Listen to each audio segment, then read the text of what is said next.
Hey, what is going on? Hey everyone, how y'all doing? Hey, everybody, welcome to this new podcast that we're kicking off called the R&M Show. And we are going to cover a lot of different topics on these podcasts. That's the idea anyway. From physical media, we're doing streaming today. We'll have guests on here, and we're gonna do a lot of different ideas with like movies and talk about themes of movies. There's a lot of different ideas that we have in the pipeline. We have a few episodes that we have planned out that we're really looking forward to sharing with you guys and discussing with everybody and getting everybody's thoughts as well. And I'm really excited for it. It's something that we've kind of talked about for the past few months or so, and yeah, I've really been getting into podcasts myself and just like listening to different ones. And yeah, I'm really excited to kick this off.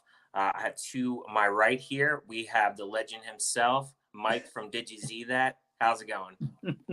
Very kind, my friend, very kind. I'm doing good, but to my left is the legend Ryan. Hey, not just me, my friend, but I'm doing good. How are you?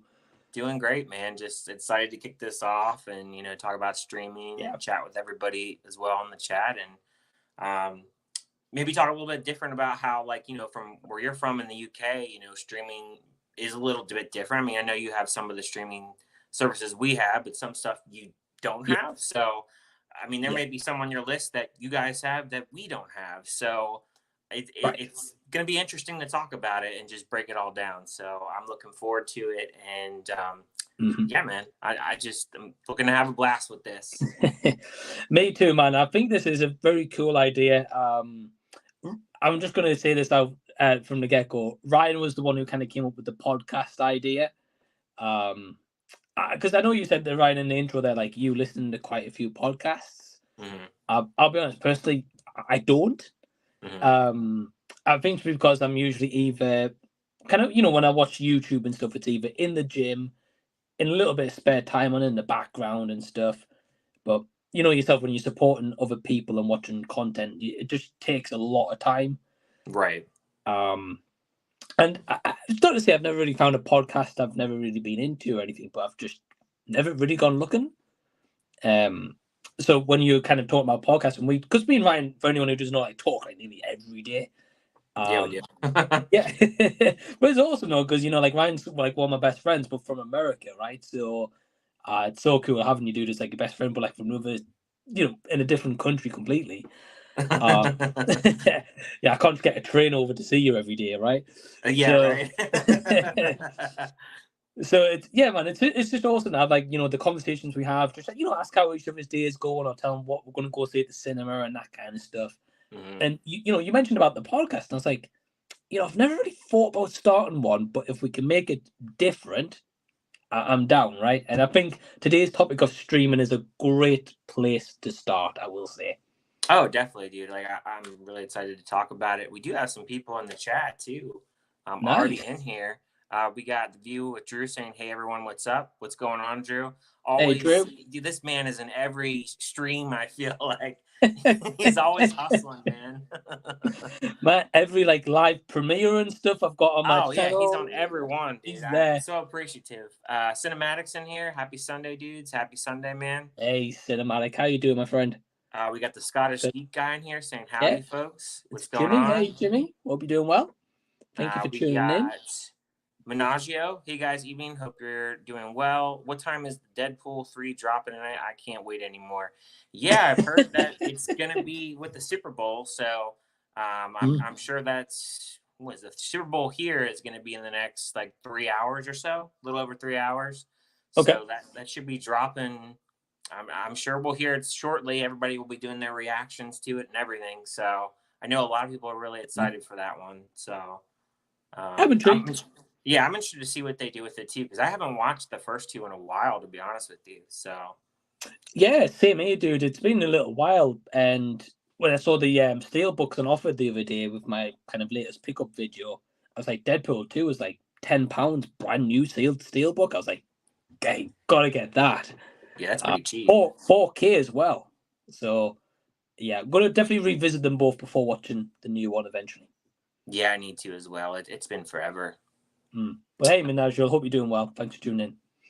We got Scottish Key saying the fact we UK still don't have a proper legit method for getting HBO Max is madness. Yeah, We're gonna get into HBO Max. They definitely Yeah. have changed some things over here with that. Man, the difference is like what you just said there is crazy. And that's just one streaming service. Exactly, right? Never mind the endless list. He says, I know there's a crossover with Sky and HBO. I've never heard of Sky, so I'm assuming that is Okay. something over there, I'm assuming. Yeah, I've got them on my list. And then Easton's in here as your question for you. Hi, in the UK, do theatrical movies hit streaming sooner or later? Yeah. Well, firstly, hey Easton, thanks for tuning in, and thank you to anyone who's watching live or after the fact. Really appreciate it. In terms of your question, yeah, do theatrical movies hit streaming sooner or later? I guess it kind of depends. I think streaming is more aligned with America. For like when Ryan, sometimes when you guys get a movie to Hulu, Yeah. like we'll get it like the exact same day. Okay. I don't think streaming. I think with streaming, there's less rights than cinema releases. Because sometimes like for example, you guys have got like Lisa Frankenstein. Right. We don't get that till like March 1st. Yeah, that's true. You guys usually, I think, are behind a lot of times, but sometimes it'll match up. But I just think it's weird when, a movie that comes over here, and not even just with you guys, but over in foreign countries, they'll get it like months and months later. Like, that's insane to me, especially if you're someone like if you go on YouTube and like you're looking up reviews or something and somebody's got that way months in advance. And like, if you don't want to know anything, it's already there. So it's kind of a bummer. Same like Lisa Frankenstein, no perfect example. I know it's a cinema release, but like, and you've done a review, Perez, Sin's Corner, and I'm like, I can't watch them. I want to go in surprised. It's frustrating. But man, I've got like two weeks or so to go. Yeah. Well, more than 2 weeks. Over. Yeah, so I'm like, I'm gonna hang fire. Sounds great. Let's see. Ryan's got a question. What is 5 movies you have recently seen on a streaming service that you would recommend stupid or amazing? Oh, man. Okay. It's a good question. I can tell you a movie I watched earlier that is because I'm watching all the Oscar movies. Yes, that's right. I have 2 more left, but I watched Maestro earlier. That was not good. I actually think that's my least favorite Best Picture Oscar nomination movie so far. I did not like it. Wow. Okay. Yeah. And I looked at some other people's reviews too. I know Jason did not like it. So he gave it a 1 out of 5. And I know Jackson didn't really like it either, I know. So yeah. So I don't know. I haven't watched a lot of stuff on streaming. Have you really watched stuff on streaming lately? No, not really. So, and this comes into like the topic of our discussion, what we're having, right? So yeah. I mean, I guess the couple I can recommend that I checked out recently that's kind of stayed in my mind and I thought, wow, these were actually really good. But they're not new movies; they're like old movies. Spaghetti Man was a blast last night. Yep, so, Ryan mentioned it down here. Spaghetti Man by chance. How did you know? I had fun with it. It was actually, a fun movie. If anybody is here and they've never heard of Spaghetti Man, it's free on Tubi if you're in America. And you've got to check it out at least once, I think. I think at least a one-time watch. And honestly, I'm cheering over here for a sequel. I don't know about you, man. Same here, man. Same here. I don't know what they could call it, but funny enough, I didn't actually tell you this right now. I was meant to message you early, but I've been work like 11 hours today. So last night, right after we finished the movie, I went on looked at the cast lists and stuff like that because I was like, I'd be actually kind of intrigued to interview the people involved in this movie and see, kind of maybe get some background knowledge and facts and all that stuff. So searched for the cast on Instagram, didn't really find any of the cast or anything. So I went to Spaghetti Man official website And I had like a press part on there. So I thought, hey, on the off chance, I'm going to send a message. If they don't reply, because the movie's like 8 years old now, I was like, they don't reply, but heck, I'm going to go for it, right? Yeah. So believe it or not, today I got like a comment on my YouTube video saying like, "Oh, thanks for watching. We would have joined, right?" And I was like, "Huh?" I'm like, "Who would have joined?" So it was like Spotlight or Spot Tree Productions, and the person who does that is the director of Spaghetti Man. That's awesome. I thought it was pretty cool. That is pretty cool. But yeah, man. So hey, Spaghetti Man. But going back to Ryan's question, two things I can recommend is Reanimator. That was a very fun kind of 80s horror movie. Parts where I found it hilarious, but it was funny. And Return of the Living Dead. Don't know if you've seen those ones, Ryan. Haven't seen either. No. Well, both of them were on Amazon Prime for free. And yeah, both of them are really fun, but they were like 80s movies I checked out for first time watchers. Right. But recent movies, like you mentioned Maestro before. Maestro. I saw the runtime and I was like, nah. It felt really long, honestly. It really did. And like the subject matter is it's boring, dude. It's totally boring. Another one I can think of, Ryan, and I have a review recorded, I'm gonna edit it. But I did enjoy it, is a movie called Suncoast. It's on Hulu. Oh yeah, I've heard of it. Yeah, and that one, I'll just say this. It is a depressing movie, but I thought it was a good movie. And Woody Harrelson, I like him, so that's what drew me into that movie initially. I will say though, in that movie, the mom may drive people nuts because she's a Karen. Oh man, well she can't be worse than Christmas Karen or Amityville Karen, so That's good. true. But she complains about everything in that movie, so it's just funny. So but yeah, it is a more of a depressing, sad kind of movie, but it has its uplifting points. But I would recommend that too, Ryan. Cool, man. I'll check that out. Let's see. Go through a few more comments and then we'll get into, I guess, our discussion. We have are you excited for the Knuckles series? Even though it's a Paramount exclusive, it looks theatrical. I have not watched the trailer for it yet. Have you watched the trailer for it by chance? I think I saw little snippets here and there, but that's about it. Yeah, I don't know if I'll watch the series. I can tell you this: I don't have Paramount Plus. Yeah, same. I did have it at one point because like that streaming service that has a lot of like Nickelodeon stuff, shows, and a few other shows, but they're not strong on movies. So and I watch movies over series. So same. Yeah. So probably won't watch it, to be honest with you, Easton. But I know I'll watch Sonic 3 when it comes out. I'm looking forward to that. Same here. If I hear good things about Knuckles series, I'll probably check it out. Yeah, I am interested to hear what people say, like review wise. Yeah, like what they think about it. It will be interesting because I'm not sure when they actually shot the Knuckles show series. Sorry, because I know they were shooting parts of Sonic 3 during the writers' strike. So I know for a lot of Sonic 3, obviously, when people couldn't act or anything or take on projects, they were still shooting Sonic 3, but just maybe like the animation with the characters. So I'm kind of intrigued if they did that for Knuckles as well, where it's a lot more focused on the the animation characters than the actual humans. So yeah, that would be interesting if they do that, and not getting any wedding scenes like we did in the last Sonic. No wedding scenes, please. That was awful. We'll see how that goes. We have a couple other people saying hello. We got AJ saying evening. What's up, AJ? Hey, AJ. Hope you're doing well. We got Tristan in here saying, "What's up, guys? What's going on, Tristan?" Hey, Tristan. Hope you're doing well, my friend. And let's see. Hey, you guys showing up and giving a lot of love. Appreciate it. So thank you. Yeah, definitely.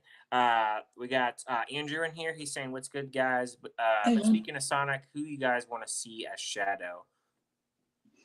Do you mean like voice cast? I'm guessing. Yeah, I think. Well, I heard that is it Hayden Christensen, I thought, is supposed to be the voice of him, which sounds Yeah. cool. I don't know if I really have anybody necessarily in mind for it, but that sounds cool. I don't know. I don't think he's made any movies that I can think of like in a while. Mm. So that would be an interesting casting choice.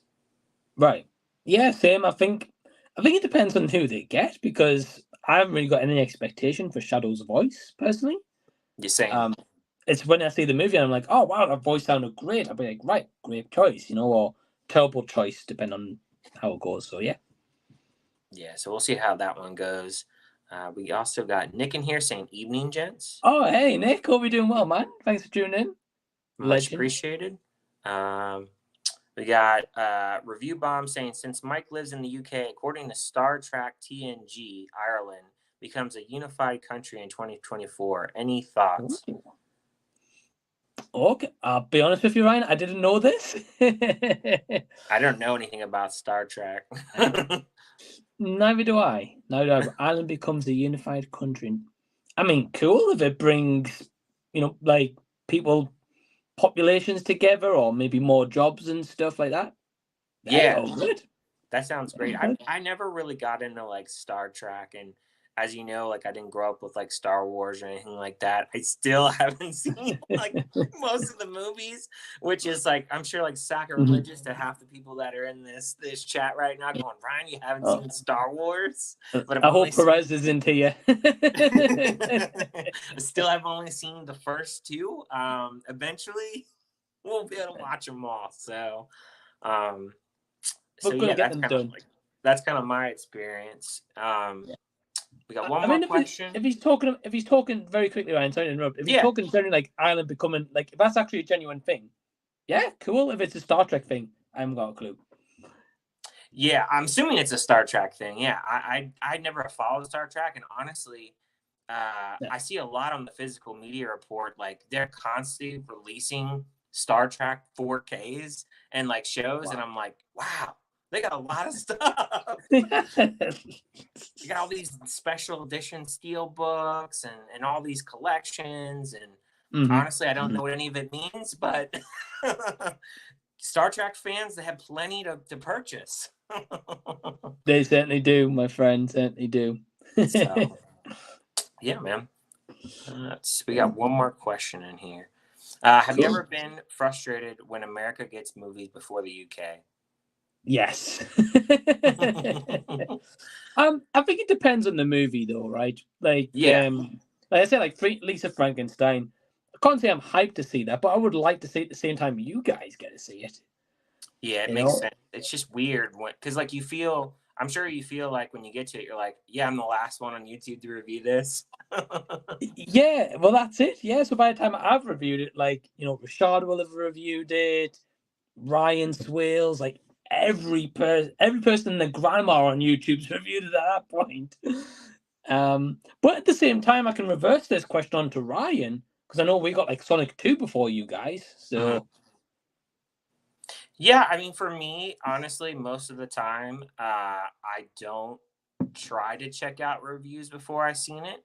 It depends on the movie, though. If it's something where I'm like, I don't care about hearing the reviews, that's fine. I'll check it out. But like, there's certain ones, like, I know for a while we didn't get Warm Bodies, and I didn't check out anybody's reviews because I really wanted to see that movie.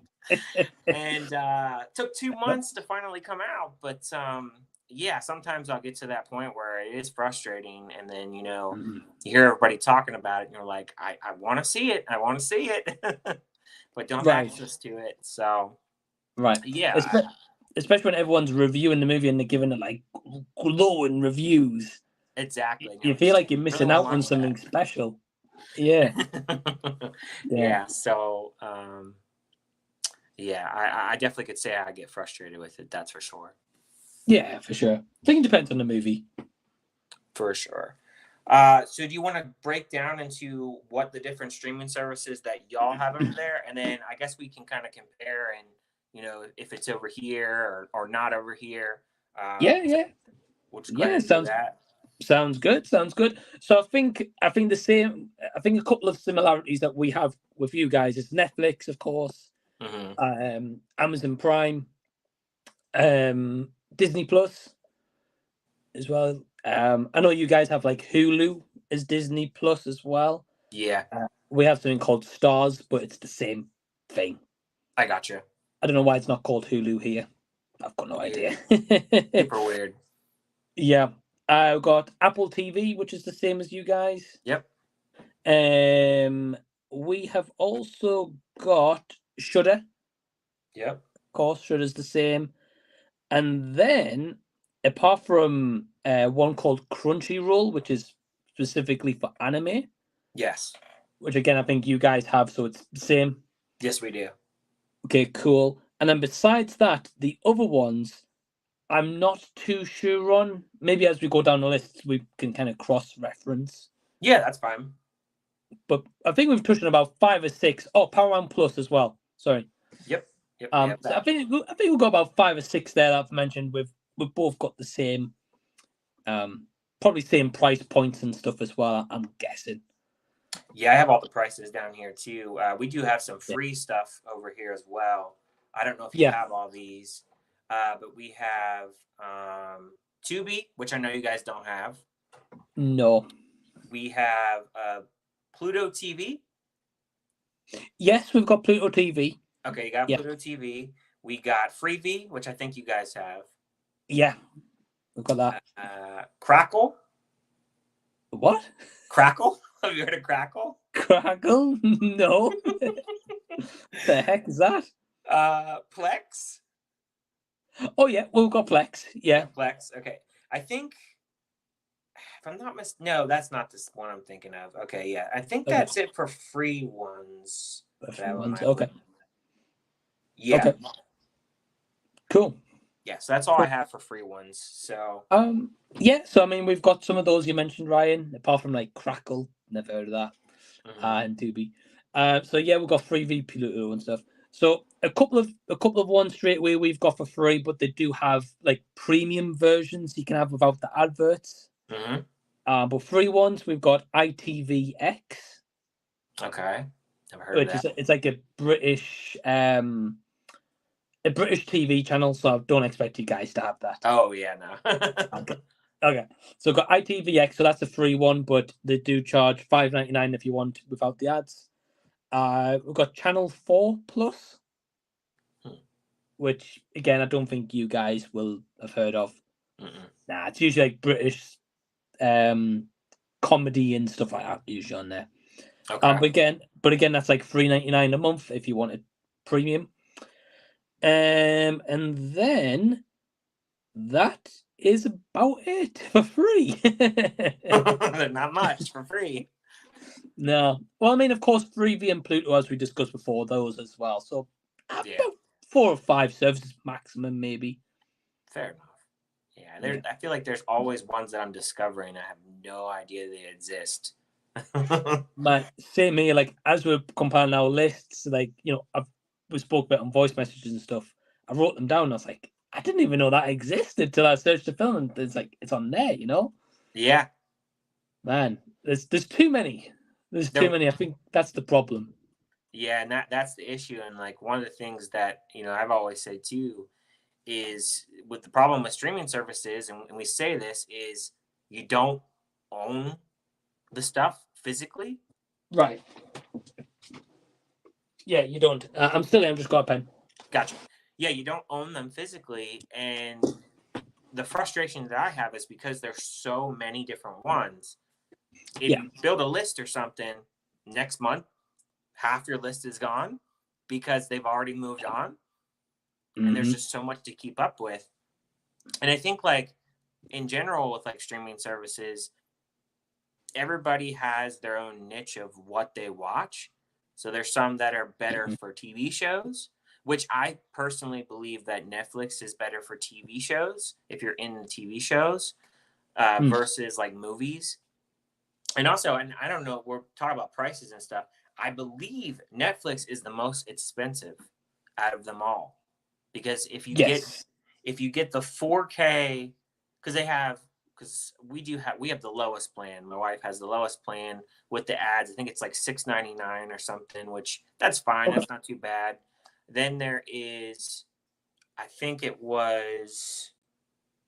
Let me see what it was. It was because I wrote it down. Yeah, I was with the ads is £4.99. Okay, so it's for It's about the $15.49. same. I'm gonna say for $15.49 you get 1080 with no ads, so Blu-ray quality. I think ours is $9.99. Wow. So the conversion's like for every pound at the moment, it's maybe like $1.30, maybe. So it's maybe about right, maybe a little bit cheaper, possibly. I gotcha. But Yeah, not much. the 4K is $22.99 a month over here, which is insane. Yeah, ours is $17.99. So that's crazy. yeah, I think ours is probably a little bit more expensive than yours for the premium. Yeah, Like the it's 4K just one. Well, I also think like Netflix, like even like if like to me they seem like they're the more premier service for a lot of people, mainly because they were the ones that kind of got streaming started, at least from what I remember anyway. Right. They were kind of the front leaders. So I feel like because it's like really familiar, people go to that streaming service, you know, like I feel like you got your main ones, like you got Netflix, you got Hulu, and then everything else kind of just like, well, Disney Plus, I guess. And then everything just kind of falls behind that, and you know, there's some kind of raising up the ranks. You got like Peacock, which I don't.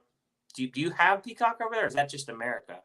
Nope. Okay, but you don't have Peacock over there either. Yeah, No. Peacock is starting to raise up, and then I don't know if they do this over there for you guys, but a lot of times on these streaming services, they make exclusive sports on the streaming services, like certain games. Yeah, I've noticed that recently on Amazon Prime. They have like some of the the best English league football. They'll have like a couple of games from those. Yeah, they've been doing that. I know over here in America, like Apple TV does Friday Night Baseball. So they'll have one game every Friday night for baseball on Apple TV. And then they recently did a playoff game for the NFL on Peacock, which made a lot of people very angry. I bet. And I know they're also going to be doing a playoff game next year on Amazon Prime. And then they also do Thursday night American football on there. So they have that specially. And there's also another app. I don't know if I think you guys, maybe you guys don't have it. ESPN Plus. Do you guys have that? I don't know. It's more like sports, so I can understand if you don't have that one or not. I don't know, because I don't know if it's a bit similar to yours, Ryan. So, for example, I know it's a little bit off topic of movies for a second, but like for sports here, so we have something called Sky. Okay. And it's kind of it's a one where it provides TV, provides movies, provides broadband for your internet and mobile phones, all that kind of stuff. So they have something called Sky Sports Football, where self-explanatory, a lot of footballs on there. But then they'll sometimes have like a basketball channel or maybe a hockey channel, for example. Okay. And then we have like another service called BT Sport, which has more football or again like hockey or sometimes, you know, American sports sometimes might be on there. Fair enough. So they're the main like kind of sports channels. And so when I saw Amazon Prime had some football matches, I was like, huh? I was like, where's that come from? but it makes sense because it brings people to Amazon Prime to be like, oh, it's a football match for like $8.99 a month, and I've got all these movies as well. Yeah, that does make sense. Well, here for sports, they got we have what the thing called DirecTV, which is like satellite dish, that kind of thing. That's what kind of Sky is in a way. Okay. Yeah, so they have that, and they have YouTube TV, which is like your basic, like, like if you had like DirecTV, like it would have those channels on there, but then also you can get like the sports package, like football, or because YouTube TV recently took over the whole season of football. Okay. So you can order that whole season for the entire year and get all the games. And then we also have Sling TV, which is very similar, but the channels vary. Like it just depends like what you're looking for. Like if you're looking for sports, some of them have certain Spanish channels. There's a lot of like, I mean, because I've had to use it a few times myself when I wanted to get certain things. And like for me, like I'll use it, for like a month or something and just like cancel it or something for whatever I need it for. Because I'm like that with YouTube TV too. Like I do like they have the function of pausing like your subscription and being like, hey, I don't need this until like June. That's when you can turn it back on for me. So I do like that they have that option.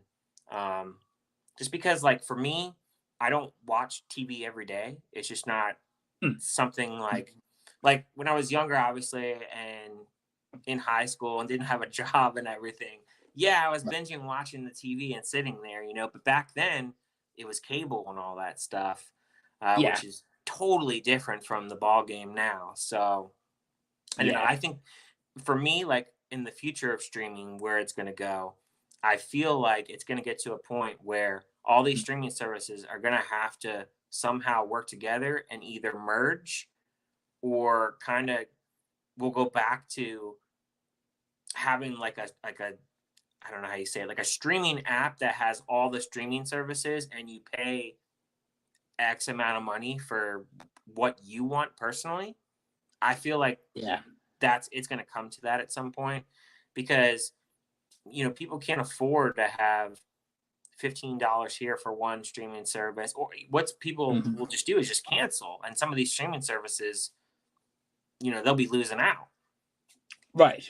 So, because you hear now, and I think Disney Plus is having this problem now, and you can tell me if you agree or not, but with Disney Plus, for instance, they have a lot of like the older Disney movies. They'll throw on some like series of Marvel, Star Trek, that kind of thing.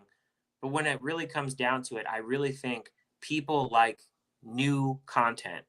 They prefer the new content. So like with Disney Plus, I don't think people really necessarily care about the old Disney movie catalog being on there unless you have like younger kids and maybe you're like a stay-at-home mom or something and you just want to put on like a Disney movie for the kids or something like that. Or like if you're just like a massive fan of like Star Trek and Marvel and you watch every single show that they put out. I personally don't think it's a worth it streaming service, but I think that's where they've lost a lot of subscribers because they don't really put a lot of new content on there if you think about it, because it's pretty limited what they can put on there. So I agree. I think so. For me, I've got Disney Plus, but not me. Like I've got it through a friend. Disney Plus. So shout out to Pete if he's watching. So I've got Disney Plus through a friend, and yeah, man, I'm the same as you. So like every time I'm scrolling through the TV, I'll go through Netflix, scroll, can't find anything. Right, Amazon Prime, scrolling. Yeah, again, I'm like, oh no. So I'm like, and I dread it because I'm like, oh, it's only Disney left now. Here we go. And man, you're right. Like, don't get me wrong. I give Disney props for buying like nearly every property under the sun under their umbrella, right? I give them props that they can afford to do that. But man, like every time I'm on Disney, I'm either going to have to watch a Marvel movie, I'm going to have to either watch a Star Wars movie, which don't get me wrong, I like Marvel and Star Wars, to an extent, of course. Or I usually tend to find the only time I'll watch something on Disney is if I want to watch a Pixar movie, or maybe something that the Stars Hulu platform has actually brought to Disney Plus. Like for example, they brought like Boogeyman there. Oh yeah, they did. I didn't watch it, and I haven't heard great things, but I was like, oh wow, I'd be quite interested to watch Boogeyman, right? but that's the only time I ever want to go on Disney if I want to do that. Because besides that, I agree with you, dude. For me, I would say it's up there in the bottom of the worst streaming services for sure. Unless you're Yeah, a diehard fan of these massive franchises, you know, you want to watch Star Wars every day, great, best streaming service for you. But I yeah, don't, you know? yeah. And the other thing too is now like these companies are getting trickier, and they're doing the whole password sharing, stopping that. So like soon we won't be able to do that, because that's what I'm doing now with like Hulu and Disney Plus, because I just don't watch enough stuff on either. I mean, Right. once in a while they'll get a movie that intrigues me, but why should I Yeah. pay whatever $10 a month just to watch like one movie every couple months? You know what I mean?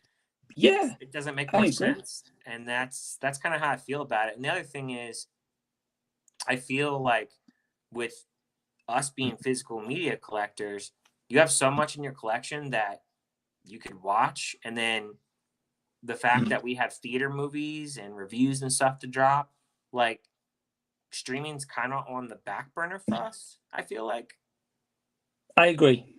I it's, agree. and then I feel like unless you hear about something where people are talking about it, it's just like you just don't rush to check and scroll what's on there.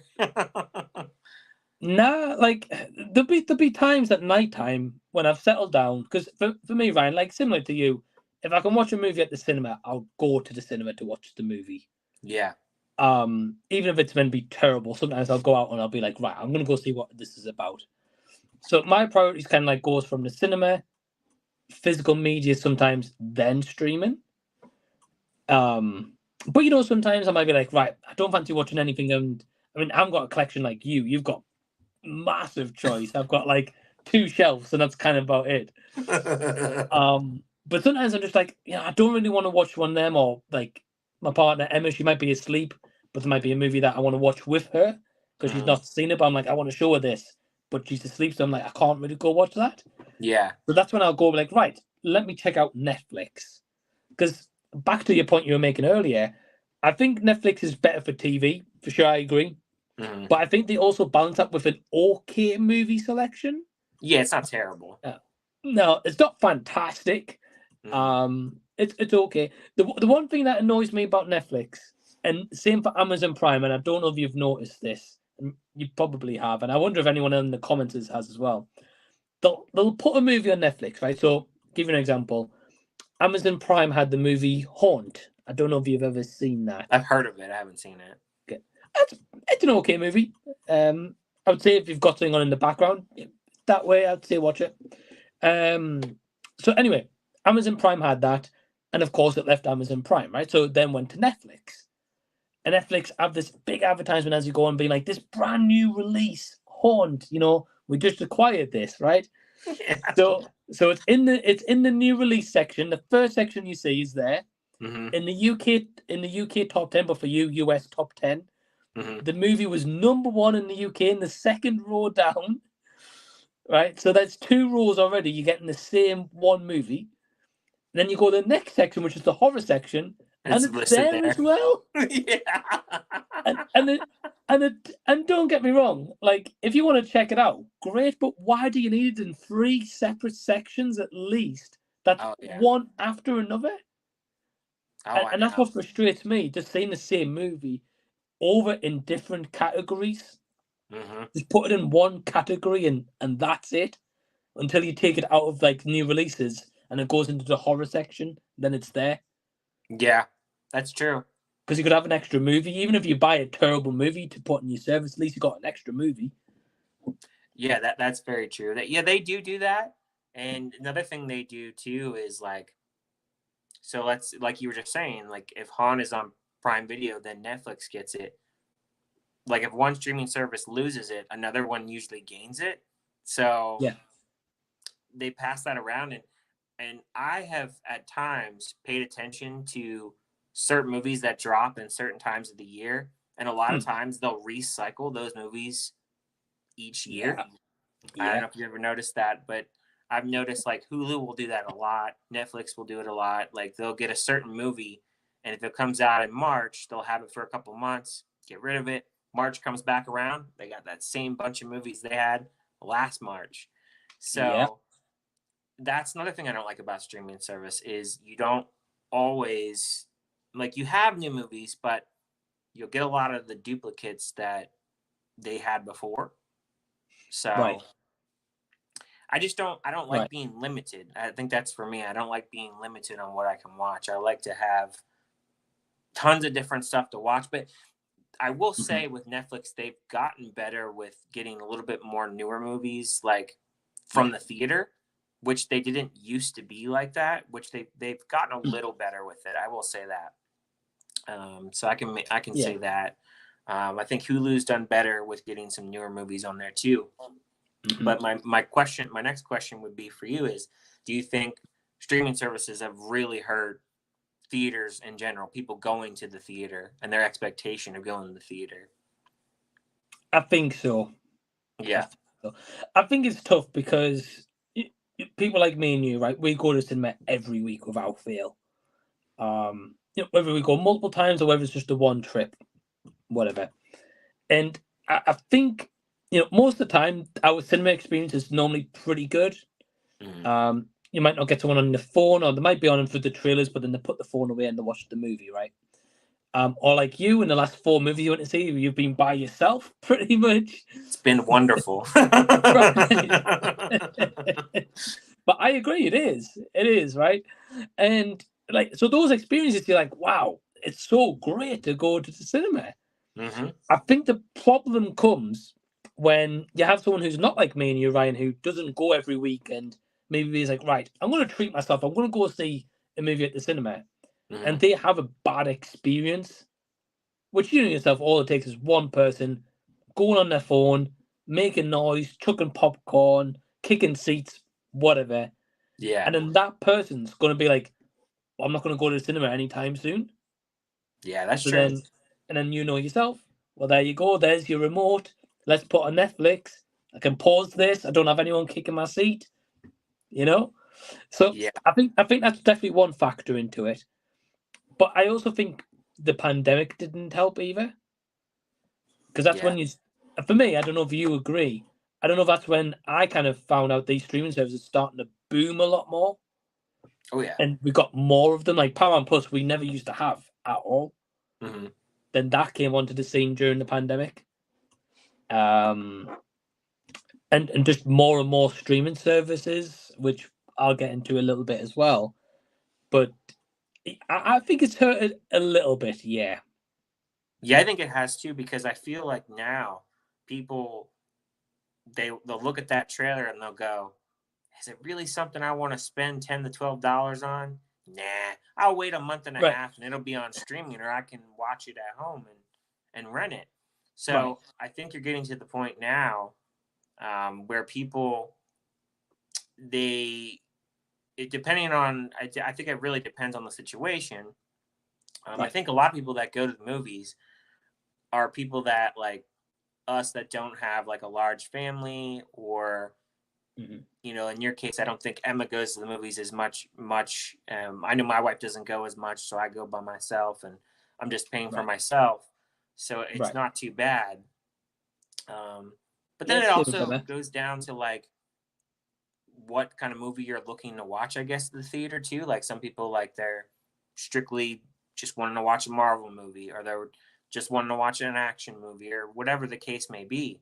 I think it just depends. But then you have people that have the larger families and it's expensive for them. So, taking out 4 and 5 people, it adds up, popcorn, drinks. Personally, for me, when I go, I don't usually buy a lot of stuff from the concessions, but every once in a while I'll get a popcorn and a soda, or maybe some candy, but it's definitely not an everyday thing or like an every time experience. I mean, maybe once a month or something, or once every other month or something. But even going every week like I do, I don't usually go crazy with the concessions. So I'm the same as you. I think it depends where the cinema you go to, what's next to it. What I mean by that, just to give a bit of context, is my local cinema I go to, and you probably see like most of my cinema vlogs and reviews outside the cinema. Literally around the corner, a 30-second walk, is a massive supermarket. Oh wow! So I usually most of the time I'm using about buying, snacks and stuff at the cinema. I don't do it because that supermarket's 30 seconds away.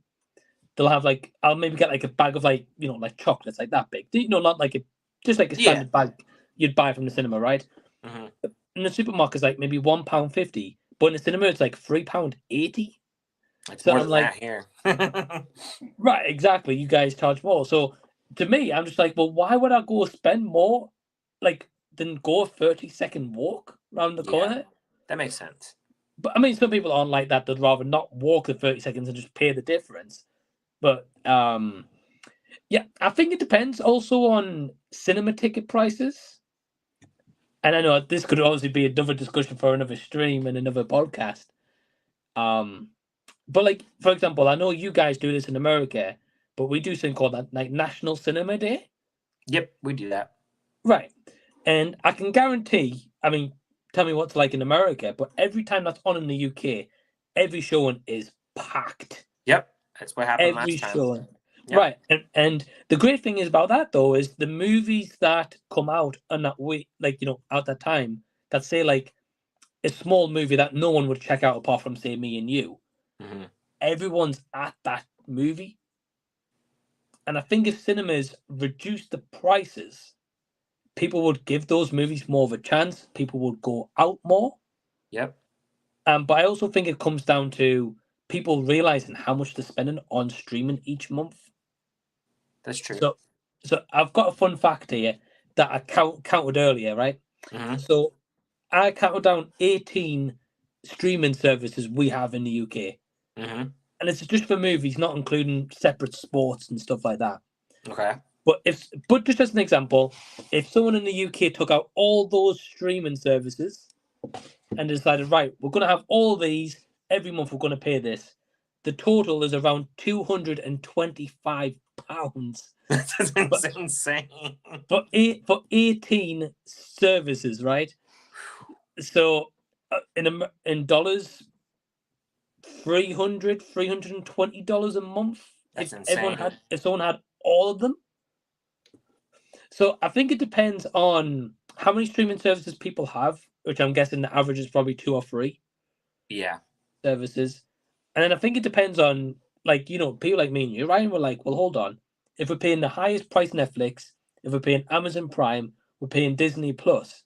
Like that amount of money, I can go to the cinema quite a few times. I can go get snacks. I can go buy a Blu-ray for that price. Yeah. So I think it's also the mentality of people that comes in that as well. Yeah, that's true too. It just depends. Yeah. I guess we'll get to the comments because we've had quite a few. Yeah, of course. Well, thank you guys for showing up. Appreciate it for sure.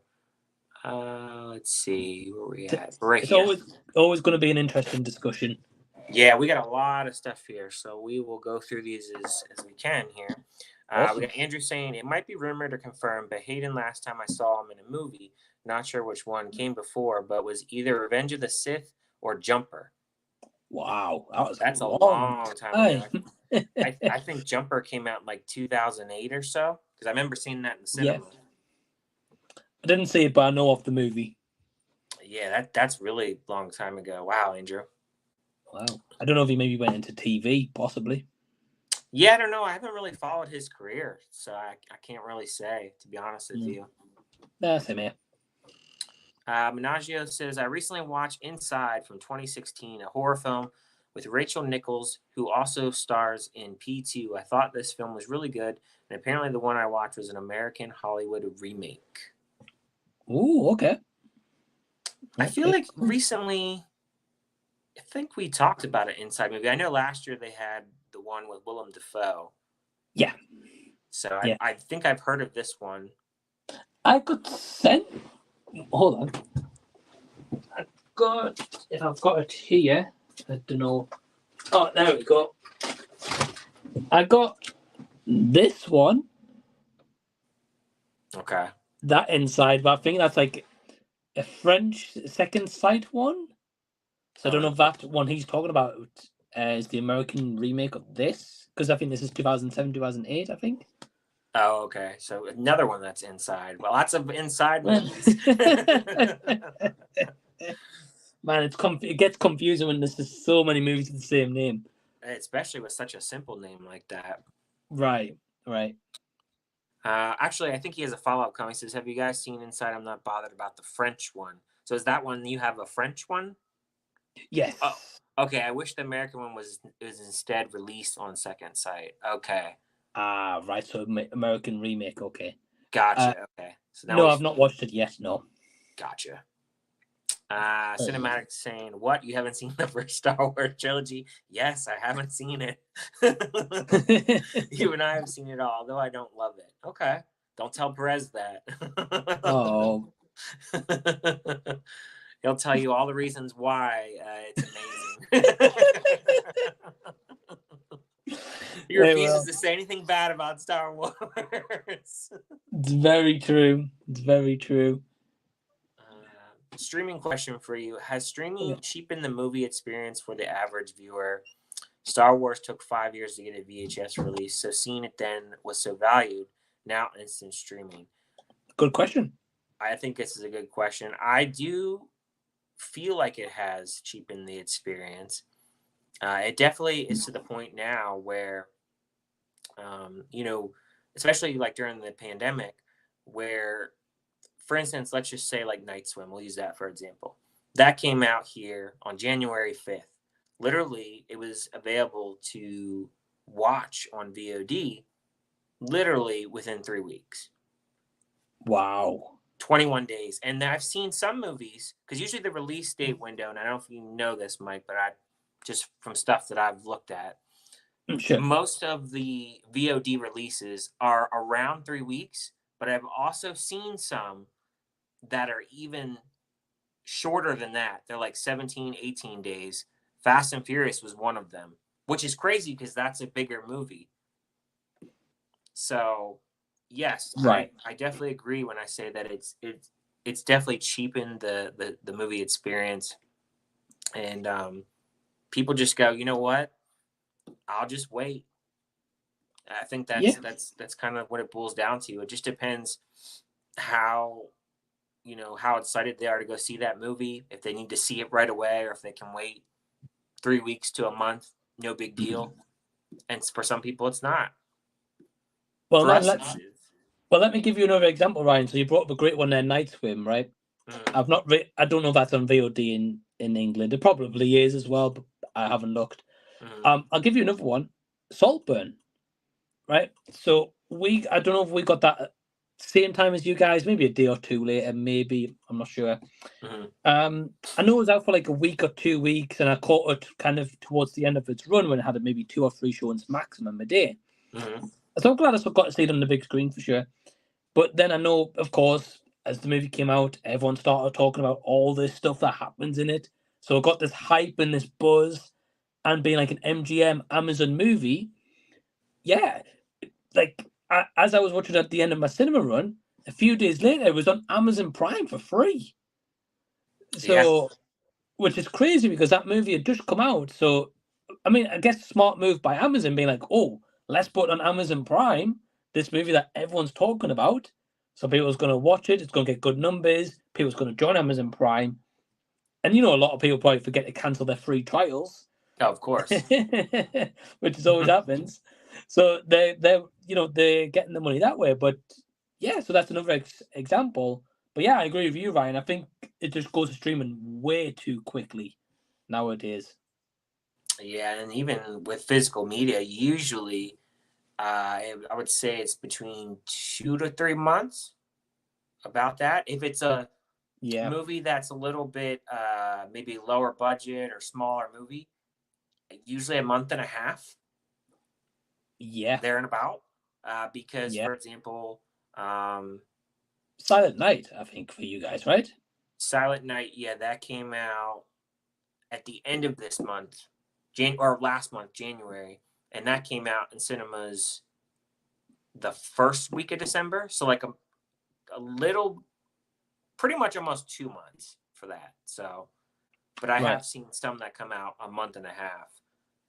I mean, some of them, they already have the release dates. That's another thing too that I don't understand is, if you want people to watch your movie, why would you already put the physical date of when it's going to come out on physical media when the movie Yeah. comes out that week? Like, why?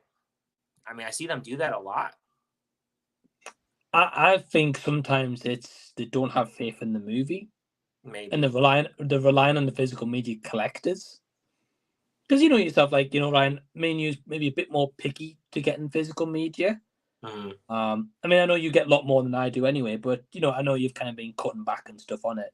Oh, But there is some people out there, you told me yourself, will go buy any title that gets released, or they'll buy the best format of that physical media that's out there. So that Silent Night you mentioned got like a steelbook. yeah. So straight away people be like, "Oh, I've never seen this movie, but hey, let's get the steelbook. Let's get the best format you can get of this movie." Yeah. And the steelbook's great. But probably, yeah. and a lot of times too, we always say, if it's a bad movie, it usually gets a nice steelbook. If it's a good movie, it doesn't either get a steelbook or it gets a bland one. Yeah, the worst movies get the best treatment. They got to make that money back somehow. Right, I agree. But yeah, I think it cheapens the experience. I think it makes the movie feel really cheap. Oh yeah, I'm in agreement with that. We're definitely agreeing on that one, Nick. Yeah, great question though. Easton, with a VPN, I think you can sign up with those services. Yeah, I'm probably sure there's some way you can hack it. I'm not into hacking it though. No, same here. Nick also says BBC Player and is it yeah. Rakuten? Rakuten, yeah. Has free content Yeah. too. Hundreds of movies on those too. Yeah, so I wrote down BBC iPlayer here, which is free, but again they charge like a $4.99 a month premium. BBC iPlayer is a lot more for TV. Okay. Don't get me wrong, they'll still have some movies in there, but it's mainly TV kind of stuff. That's why I didn't mention it. But I've never heard of Rakuten or Rakuten. I don't know how you say it. Rakuten, I don't know, but I've never heard of that one. Interesting. But great shout, Nick. I'll have a check. I remember hearing about Star or Star Plus. You guys got R-rated Disney Plus content before we did, a la Deadpool, Predator, Alien, and etc. Okay. Interesting. Okay. Not too sure. Yeah. Too sure on that one. He also says, whether we like it or hate streaming, I feel we can all agree that it's definitely hard to keep up with everything from movies and shows on each thing. Extremely hard, dude. My list is like always like this on my phone. And then I watch your all's videos and you guys suggest other stuff. And I feel like I can never add to the experience. I'm like, never heard of it, never seen it. Nah. I don't know if you feel that way, but I'll be watching people's videos and I'm like, oh, that sounds really cool. I've never heard of it. Yeah, well, man, perfect example. I commented your Scrambled review you just did. Like, that's true. I know you voice note me and obviously said, oh, I've been to see Scrambled and stuff. But then your review, I was like, wow, this sounds like a pretty good movie. Yeah. And that's, for me, like, that's how I want my channel to be. I want to review those smaller movies because, again, like what he's just saying, there's so many streaming services, you could miss something. So if it's something where I can put it to someone's attention and be like, hey, put it on your list, go check it out. Like, I like to be the one to introduce you to that. Just like a lot of other people, when they talk about different movies that I've never heard of, I always am interested in checking out what people recommend. I mean, we all have different tastes, so it's very interesting to hear what people think and what they like and what they don't like. So, if you want some good movies being recommended to you, go to Ryan's channel. If you want some bad movies recommended to you, come over to mine. Well, yeah, you messaged me about that Gator one today, which I'm intrigued to hear what you got to say about that one. Man, Asylum's released it, The Attack of the Meth Gator. I'm gonna be watching it. Oh man, ever since like Cocaine Bear, they have like a bunch of creature features on drugs, apparently. Oh well, have you not seen the other one that's been released? What was the other one? Cocaine crabs from outer space. Wow. So I'm going to be reviewing that as well. Oh man, I'm sure that's going to be a great one. Man. I'm sure. But yeah, I think back to this question very quickly. Sorry, I think it's true, Ryan. You're right. Like my list is like that massive. Everyone's like, you've never seen that movie. To both of us at this point, and I feel like the issue is because there's so many streaming services. These services are making their own movies like too much. Whereas back when you'd have a cinema release, a physical media, and then it would go on to one of these, maybe cable for you guys, and for us would be Sky, but it would be some time until they got that movie. So at that point, you kind of felt more like, I've watched every movie, I'm up to date. Whereas now, like this week, right, like you mentioned, that Suncoast movie came out, upgraded on Amazon Prime, which we watched. I know there's a movie called Marmalade with like Joe Keery from Stranger Things. Yep, I watched that. I don't know if we'll do a review on it, but I'll probably do a letterbox review on it. But I did watch it. I did like it. All I'll say is it has some twists in it. I'll keep it at that in case you're gonna watch it. Ooh. Yeah, I saw the synopsis and I thought, hey, it sounds pretty good. Yeah, it was an interesting one. I saw the trailer for it and I've had it on my list, so I wanted to check it out. Nice. But yeah, and you've mentioned quite a few, and then that movie Float, I think you reviewed as well on Letterboxd. Yeah, that's like one Lionsgate movie they threw on VOD. So there you go. So straight away, that's like 4 or 5 movies in streaming just this week. Plus Lisa Frankenstein in theaters. Lisa Frankenstein. We just got the Iron Claw finally. Yep. So like the Iron Claws just come out. Then we're getting Bob Marley coming out. Madam Web. Yep. So there's straight away like 7 movies at least, plus the ones maybe on these lower channels you've never heard of. It's insane. It's so much to keep up with. It's too many. It is. Yeah. Let's see. Disney Plus in the UK is probably the best movie channel. The Marvels, The Creator, Indiana Jones, the Theater Camp, Haunting in Venice, Avatar: Way of Water. Decent recent releases. Yeah, I'll agree with that. Yeah, they have, that's quite a bit there. Yeah, and then we also have Hulu over here, so they have some of those movies as well. So yeah, I mean they get new releases. It's just I think with Disney Plus, it's like I was saying earlier, it's a lot of shows and their back catalog and everything. So, and I think it also depends. Like Nick's mentioned, The Creator and Indiana Jones, for example. Like I know we've both seen. Did you see the new Indiana Jones? I did. I thought it was all right. Yeah. Right. Yeah. Same. So we've already seen those in the cinema, which wasn't long ago. No, that was in June here. And I don't know about you, Ryan, but sometimes I don't like watching a movie I've seen in the cinema that quick afterwards. Yeah. I'd rather wait a little bit of time, keep my my memory of that movie a little bit fresh. And when it eventually it's not as fresh, I'll be like, I'll go check that out again. Yeah, that's true too. I mean, I try. I don't know how you are, but I try if I don't like a movie, unless it was just real bad. I try to give it a second chance sometimes. I don't know if you're in that way, but there's certain movies like that I watch and I'll be like, yeah, this was like, for instance, Cocaine Shark. That movie was really bad. I'm not gonna go back and give that a second shot. No. So hell no. It just depends on the movie. You know what I mean? So, I mean, sometimes your feelings can change and you can differ. And sometimes you can like a movie and then watch it and go, I don't really like it that much. Right. So, and a good example of that is recently I did a rewatch of the first 2 Conjurings. And I used to be like, man, I love these movies. Horror, this is great. I recently rewatched them and I was like, these really aren't that great. I mean, I liked it, but like I wasn't like as hyped as I was, I think, when I saw it in the theater. So like your taste changes. And I feel like the more that you see, like, because we see so many movies, you really start to like notice certain flaws and stuff that you wouldn't have noticed, say, Like I think Conjuring was like 10 years ago, or I forgot how many years ago it was, but you know, you go back and you go, oh man, I didn't notice this like back then. So it's just interesting, like the experience every time you get to watch a new movie, because it is like seeing the movie again for the first time if you haven't seen it in like X amount of years. I agree. So I agree with you, man. Yeah, I haven't watched those two movies in a long time. A bit like you, I was like, wow, they were great. Yeah. But then I watched The Conjuring 3 and I was like, I haven't got much faith going back to those two.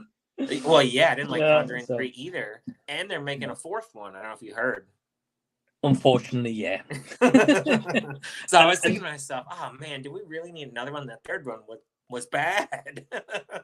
And the person directing the fourth one apparently is going to be the guy who did Curse of La Llorona, that Michael Chavez.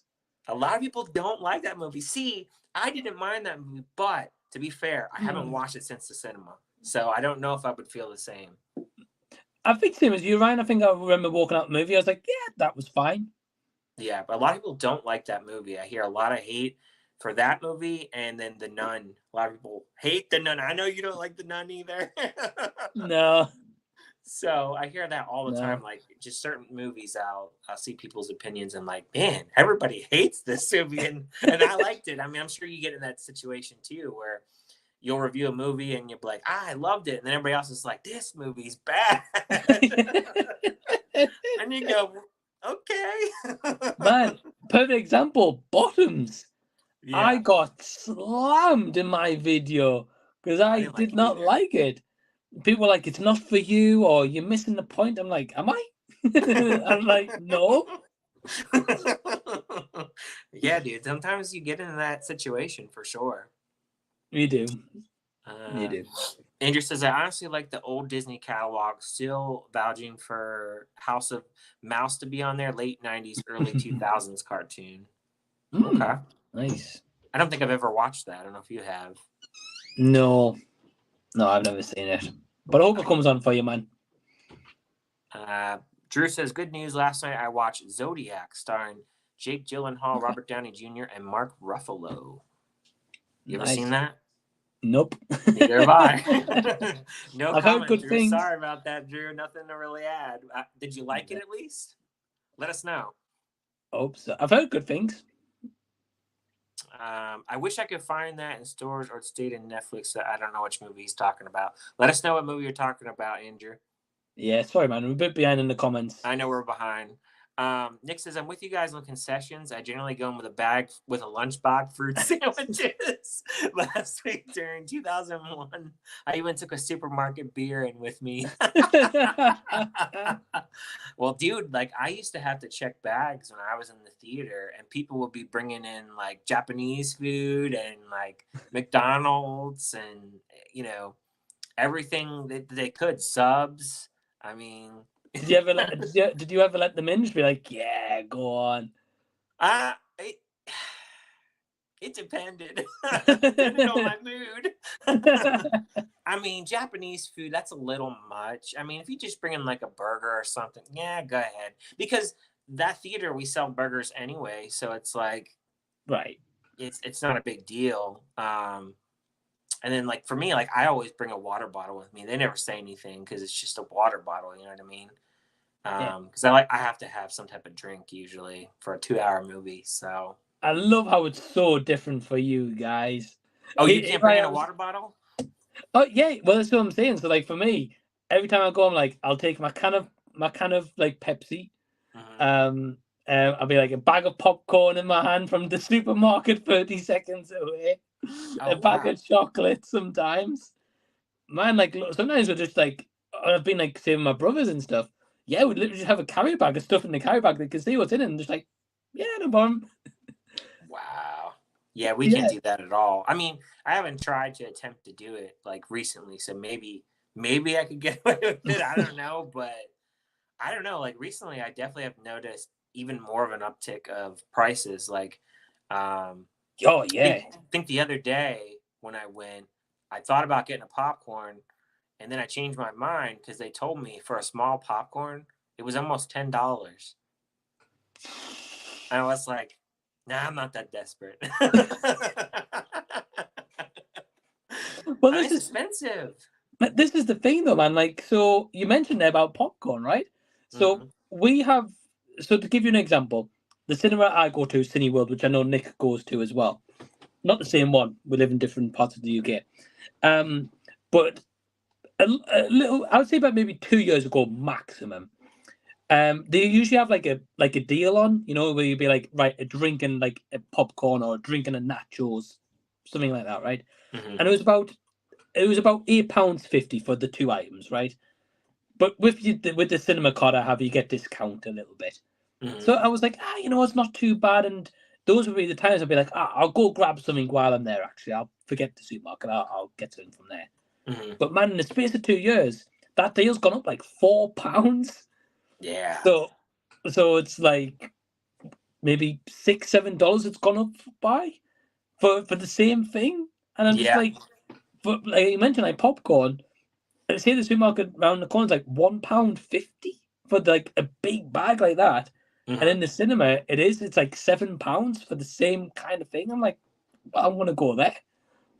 Yeah, that's really crazy. And I mean, a lot of like when I used to work at the theater too, a lot of people would buy the large popcorn. I mean, the large popcorn is like $12, $13. And then more if like the special buckets and everything, they charge you more. Yeah. So I mean, it's just, I mean, there's money to be made if you're at the theater from concessions because people, at least here, people always tend to buy the biggest size. I don't know how it is over there, but it feels that way. The biggest size for everything. I would agree.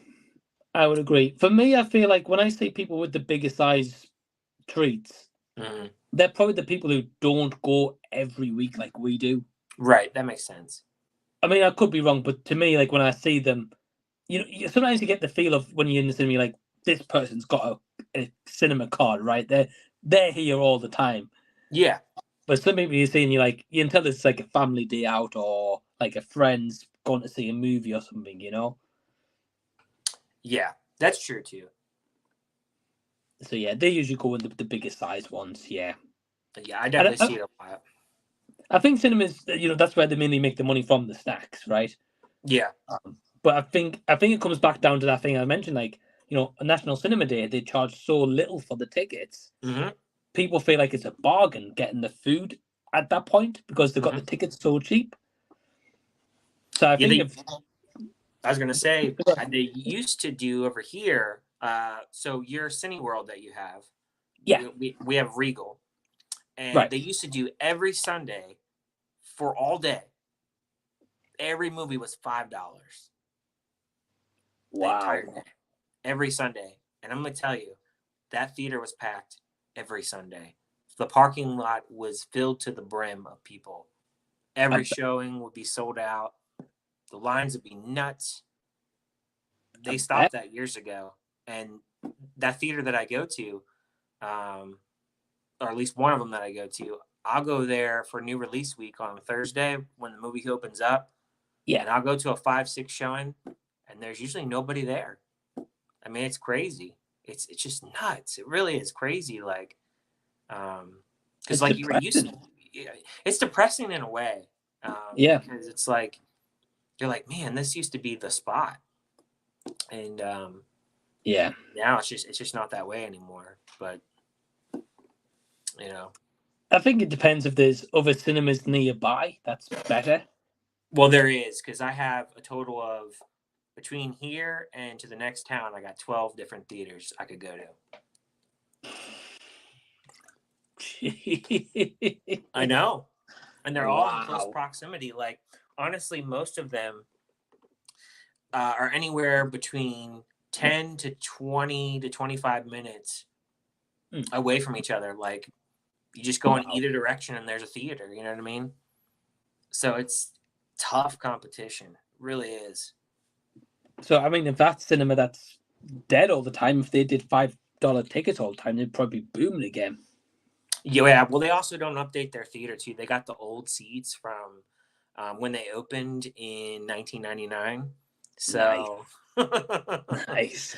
So they don't have the, like the rocker chairs and, the Yeah. nice seating and all that, which, that varies by person too. But I think a lot of people, they figure if they're going to pay $12 for a ticket or whatever they pay, they want the most comfortable seat, not some old seat. Right. So Right. I that's agree. why they don't go there. I agree. It's only you keeping them open. Apparently. Easton says, are theatrical movies better than streaming movies, or does it not matter? I think it depends. Yeah, I think it does too. I feel like, and I don't know how you are, but I feel like when I watch a streaming movie, the expectations are usually pretty mid to low, just because, like, I feel I still score it the same, but I feel like I may do a little give and take because it is a streaming movie sometimes. Yeah, I think sometimes you tend to find streaming movies have less budgets than ones in the theater, or at least Right. you'd expect them to, probably 90% of the time. Mm-hmm. Yeah, I think it depends. Like, I'm sure, Ryan, throughout the time we've watched stream movies, we've found some gems, and you think, why was that never put on the big screen? Yeah, that'd be nice. Yeah. Like, last year, my best movie I watched all year, which was the first time watch, not released in 2023, was a movie called Boiling Point from 2021. Mm-hmm. And man, that was fantastic. And I was like, why did that not ever get like a cinema release? Yeah, and I'm sure there's some logistics behind it, I'm sure. But yeah, I mean, like theater movies like are better than streaming ones. No, because we've had plenty of bad cinema watches. Oh yeah, yeah. So, I think it could go either way sometimes, and even sometimes, I'll watch a movie in the theater and I'll be like, "This should have been on like streaming or something. This is like not theatrical quality." So, I would say yeah, neither one are necessarily better, and I think it could go either way, Easton. Honestly, I mean, I you can have agree. a bad movie either way. You can have a good movie either way. So, yeah, I don't think either one are better than each other. So that's a good question. Yeah, I agree. Good question. We got Sin in here. Hey, Sin. Hey, Sin. Hi, guys. Looks like this has been an interesting chat. Wanted to pop in and say hi before getting back to work. Well, I appreciate it. Hi. Thanks for Definitely. joining. And, Yeah, hope you're doing well, appreciate Sin. Hope you're doing good. We also got Josh saying, hey, guys. Hey, Josh. Hey, Josh. Hope And you're he well, also man. says, I feel that streaming has ruined movie going because of retention for sitting in a theater. Theater etiquette is kind of dead at this point. The box office shows its struggles too. I think it's tough. One thing I don't understand, Ryan, and maybe you can answer this from working in a cinema in the past. And I know we're going to do a full episode on this, so I don't want to dive into it too much. But sometimes, right? Like for example, you mentioned that the cinema you go to's dead, right? Or maybe it's busy, but you're not there when it is, right? So sometimes my cinema that I go to, my local, sometimes throughout the week you'll get like few people in there. Usually showings I go to, there might be like 4 or 6 people and not many, right? However, when they've got that many theatre staffs working anyway, and a lot of time if it's quiet, they're just stood there doing nothing, right? Yeah. Maybe some cleaning, which for them I'm sure they're like, oh great, bit peace and quiet, right? But I don't understand, to kind of stop this problem that Josh is mentioning, to have a cinema staff sat in the movie, even if they've got a jacket on to disguise that they're cinema staff, and sit there on like popular movies where people are more likely going to get their phones out or try to take pictures or do X, Y, and Z. And at least if someone realizes the cinema staff's in there, they're like, oh, that kind of brings back the etiquette in a way.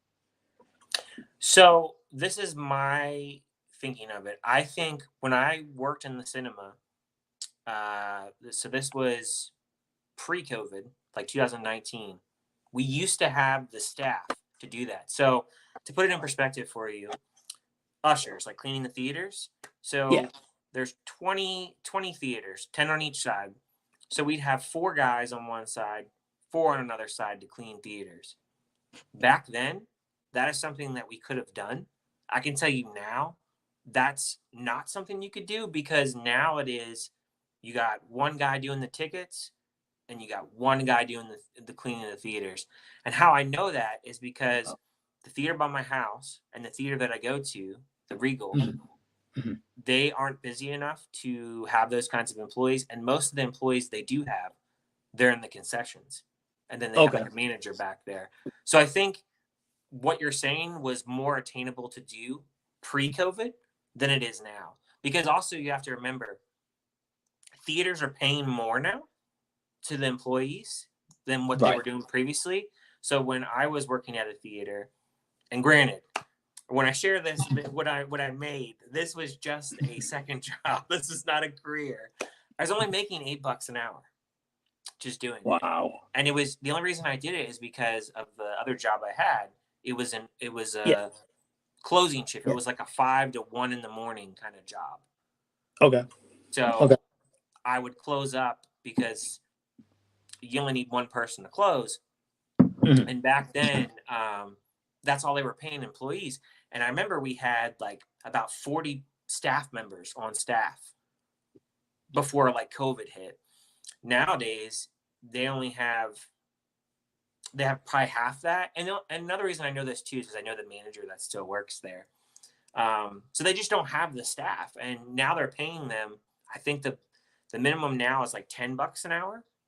So they're paying them more and they have less attendance on top of that. So it's a different situation. So I get where you're saying, where that could be attainable, but I say not now with how the staffing is. That's a fair point. It's a fair point. I think we might have maybe a few more staff than that, but probably not many more. Yeah, and then a lot of the theaters, I don't know how in the UK, but a lot of them want you to do the touch screens or go to the concessions to buy the tickets. They don't want you. They got rid of, another thing they got rid of here in cinemas is they don't do the box office anymore. There's only like maybe one theater I know that still does it, where they'll have one person do it, but most of them don't do the box office anymore. They want you to concessions or the touch screens. Nah, they do that here as well. Okay, so that makes sense then. Yeah, but yeah, I think it's just what Josh said. I think it's a good point. Yeah, I can see sometimes, as me and Ryan was saying, like all the streaming movies drop, like, you know. Oh yeah. It's because they dropped so many streaming movies. Like I say, just this week they've dropped loads. It kind of does kill the cinema in terms of box office. That's true too. Let's see. We got It's a Beast in here. Hey, what's going on, man? Kind of off topic, but who are you rooting for in the Super Bowl if you're going to even watch it? Both our teams lost in the conference championship in embarrassing fashion. To be honest with you, It's a Beast. I am not watching the Super Bowl. I don't like either team. I don't want to see T Swift on there. I'm going to be probably watching a movie or something, honestly. I have a couple more Oscar movies that I want to check out, that I want to dive into. And I have, honestly, a ton of stuff I can watch. So, no, I'm not watching it. So I honestly don't care who wins. I'm with you, Ryan. So that's my quick answer. Hey, Cal, what's going on? Hey, man. Ryan, you got the streams popping again. Yeah, man. Definitely, I'm trying to do more streams, different topics. Definitely want to get you guys involved. So stay tuned, man. Appreciate that you're back. Yeah, thanks for tuning in. Easton says, are you guys interested in seeing Out of Darkness? Have you heard of this movie? Nope. So I have heard of this movie. It's by, is it Bleecker Street? Okay. And the only reason I have heard of this is because I think I went to see ISS and they advertised this movie. Easton, only a couple of my theaters got that movie. So I don't know when I'll have time to go see it, but I want to watch it. I believe it's in foreign language, I believe. I can't remember the language. I know Cinematics saw it, and he did it out of theater reaction. He said he liked it, so I definitely want to check it out. So if I don't see it in a theater, I'll watch it at home. Yeah, cool. Cool, sounds good. Let's see, we got is it Misung? Is that how you say it? Misung? Yeah, Misung, my son. My son, what you think Hey, of man. Pixar and Disney coming movies 2024? So the only movies they have coming out is Inside Out this year. That's it. Just Oh. Inside Out 2. Wow. Okay, I didn't know that. I don't know about Disney and some of the other movies, but Pixar only has Inside Out 2. They did have another movie called, I think it's Elio, I think is what it's called. Oh, yeah. But they moved that to next year. So they only have Inside Out 2 coming out this year. Okay. Okay. And I know Disney recently announced Moana 2, I think around Christmas time. So I know they have that. It's going to be a big hitter.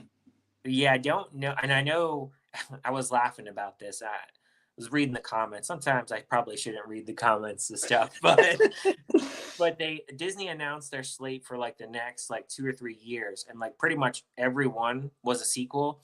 And I was just laughing, dude, because all the comments said, "When is Disney going to make anything original?" And I was just thinking, have you guys not been paying attention? They made like 4 or 5 movies that are original, and y'all didn't see them.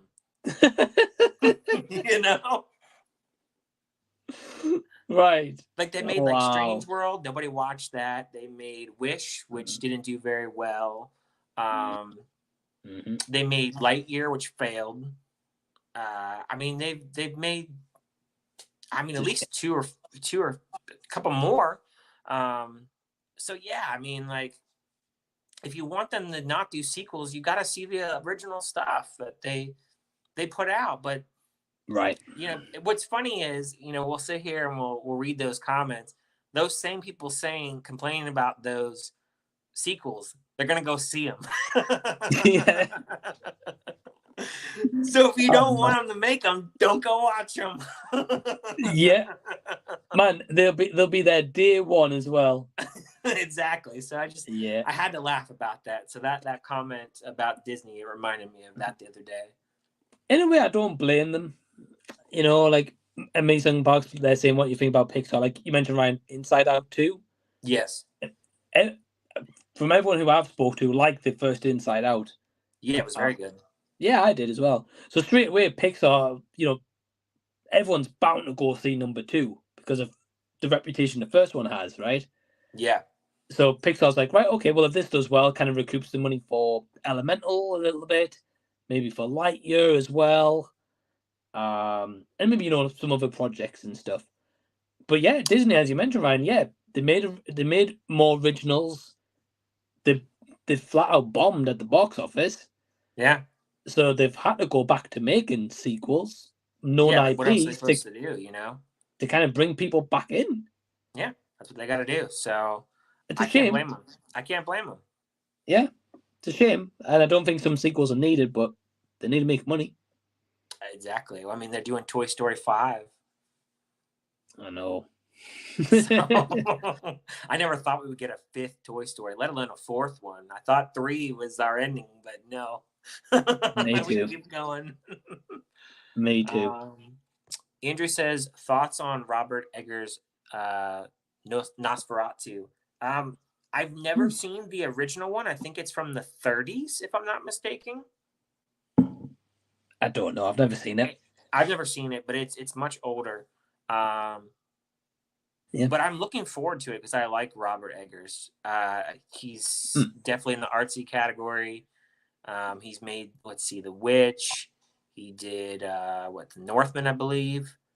Yeah. Which I really like both those movies. So I'm there day one, Andrew. That was on my my anticipated list. I mean, I haven't read into anything about it, but I know his style. So I have a feeling he'll do a really good job on it. So I'm really looking forward to that. Yeah, I'll go check it out. Oh, yeah. Sin's got a funny comment. I sneak my coffee into the theater. Okay. She made up a good point. Do you guys have coffee in your theaters? Do they make coffee? Yeah. They do not do that here. There's no coffee. No, like, do they do like hot chocolate and stuff too? Stuff like that? So the cinema I go to, it's like 2 floors. Mm-hmm. So the bottom floor is all the screens and stuff. The second floor is a Starbucks. Okay. So people can buy a Starbucks and take that in. Or the cinema have their own coffee machine, but people usually go Starbucks. Oh my gosh, my wife would be buying the Starbucks every single time. She buys like all the like the collectible cups and all that stuff. She's really into that stuff. So nice. Man, I really wish they had coffee here. I've always said that. Like I even suggested that when I worked at my last day. I'm like, why don't we have coffee? I mean, like it'd be an easy sell. People come in, it's like raining out. Oh, I want a coffee. I mean, sell that coffee for $5-6. People will buy it. They buy Starbucks. I agree. right. Yeah, I agree. I think it's an easy sell, yeah. Yeah. So I know Sin takes hers in a flask, I think. Oh, okay. That makes sense. But yeah, man, yeah, we've got coffee machines here. Man, I'm jealous. Man, it's the only thing we've got. You guys get burgers and pizzas, and we're stuck with like popcorn, nacho, or coffee. Let's see. Sin says, someone who was pissed about my opinion on John McFour asked me something along the lines of, who made you a movie critic? Oh, God. Wow. Yeah, I still haven't seen John McFour. Honestly, ever since I watched Jason's review, that like made me think, no, I don't want to watch this. Yeah. So, I mean, don't get me wrong, Ryan. Like, I've seen all the John Wicks. The first one's my favorite, right? Oh, but yeah. like, you know, like I don't get me wrong. I praise them for being practical. I praise them for doing all the action stunts and all that kind of stuff. Right. I think it gets to a point where how much more different can it be to the last one in terms of the action? Mm-hmm. It's always going to be him like pulling the gun out and like shooting one quick bullet and the gun and that kind of stuff. There's a couple of cool like moments in John Wick 4 where like the choreography, like especially on one scene, I think it's in France on like a big roundabout. That's awesome. But yeah, man, believability's out the window on that movie completely. So yeah, I think it would be a little bit too out there for me. Yeah. And also the fact it's nearly 3 hours. That's another thing that kept me away from it. Yeah. Yeah. Too long. I agree. At least for that style of movie. I don't want to say 3-hour movie is too long all the time. I think it depends on the movie. But for that one, I think it's too long. I agree. For an action movie, it doesn't need to be 3 hours. No. No way. She says, I told him GAFCEA did, but reminded him that it doesn't take accreditation to make someone a movie critic. Anyone can be. This is true. We all have opinions. Very true. Very true. Let's see. Getting close to the end of the comments. No. Nick says, movie etiquette. I lived in China. Oh my gosh. People making phone calls, kids speaking at full volume.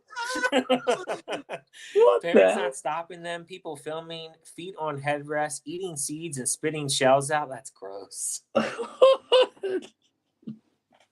That's terrible. What the heck? Well, you'll like our because we're gonna do we are gonna do eventually an episode on like theaters and like etiquette and stuff too. So definitely stay tuned for that, because I definitely hope that you'll join us for that when we get to that, because I am very excited to check or to talk about that, especially like because I'm sure it's different over there to over here a little bit. So yeah, definitely is. So yeah, I honestly I think because of the times that I go to, Nick, a lot of times I don't have to deal with a lot of like bad things like that. But I can remember in a few movies last year where I did have some issues. I remember I went to go see The Black Phone, and I had these teenagers just like not shutting up. And I was just like, I turned behind them and I was like, shh, shut up. My wife was like, you didn't need to do that. And I was like, well, they won't shut the fuck up. Man, Emma's the same. Oh, she does the same thing. She'll be like, shh, be quiet. No. She's like, your wife's saying, what are you doing that for? I mean, I'm usually pretty tolerable. Like, I understand, like, if you're like just whispering or something like that, like, okay. But like, when you're talking full loud and you're talking over the movie or over the trailers, like, shut up. Go have your conversation in the hallway. You don't want to watch the movie. I agree. Yeah. So, and then I remember last year too. I'll never forget it. I thought Rashad was in the theater with me because the man was snoring.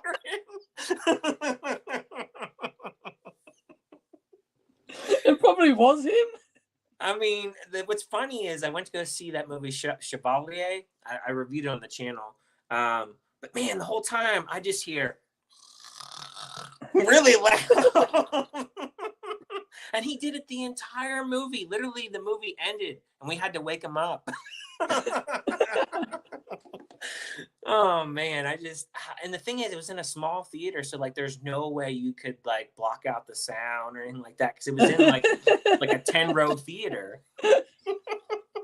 It's almost like he bought a ticket, sat in the back corner, and was like, "I'm gonna take a nap." Man, he bought a ticket and thought, "Wow, this is comfier than my bed." Okay. Oh man, That's great. It's funny because he did that, and this was years back, but I remember I went to go see Madagascar 3. If you remember when that came out. That was some time ago. And when I went to go see it, I must have went like really late at night, and dude, I fell asleep and missed the entire movie, and the staff had to wake me up. I'll never forget it. I was like, oh shit, I slept through the entire movie because I never do that. Like I really don't. So just thinking about that guy with him taking a nice nap. I mean, I've done it. Man, what an experience. Yeah, so it's the thing is, at Chevalier though, that movie experience is so memorable because of that guy though. Oh yeah, I'll never forget it, really, honestly. Because there was only me, that guy, and there was a woman that was sitting like closer to the front row, and I just remember her looking back going.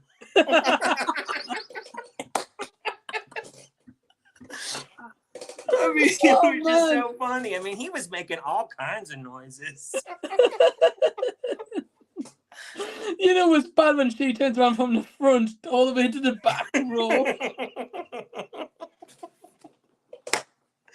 Oh man, I'm telling you.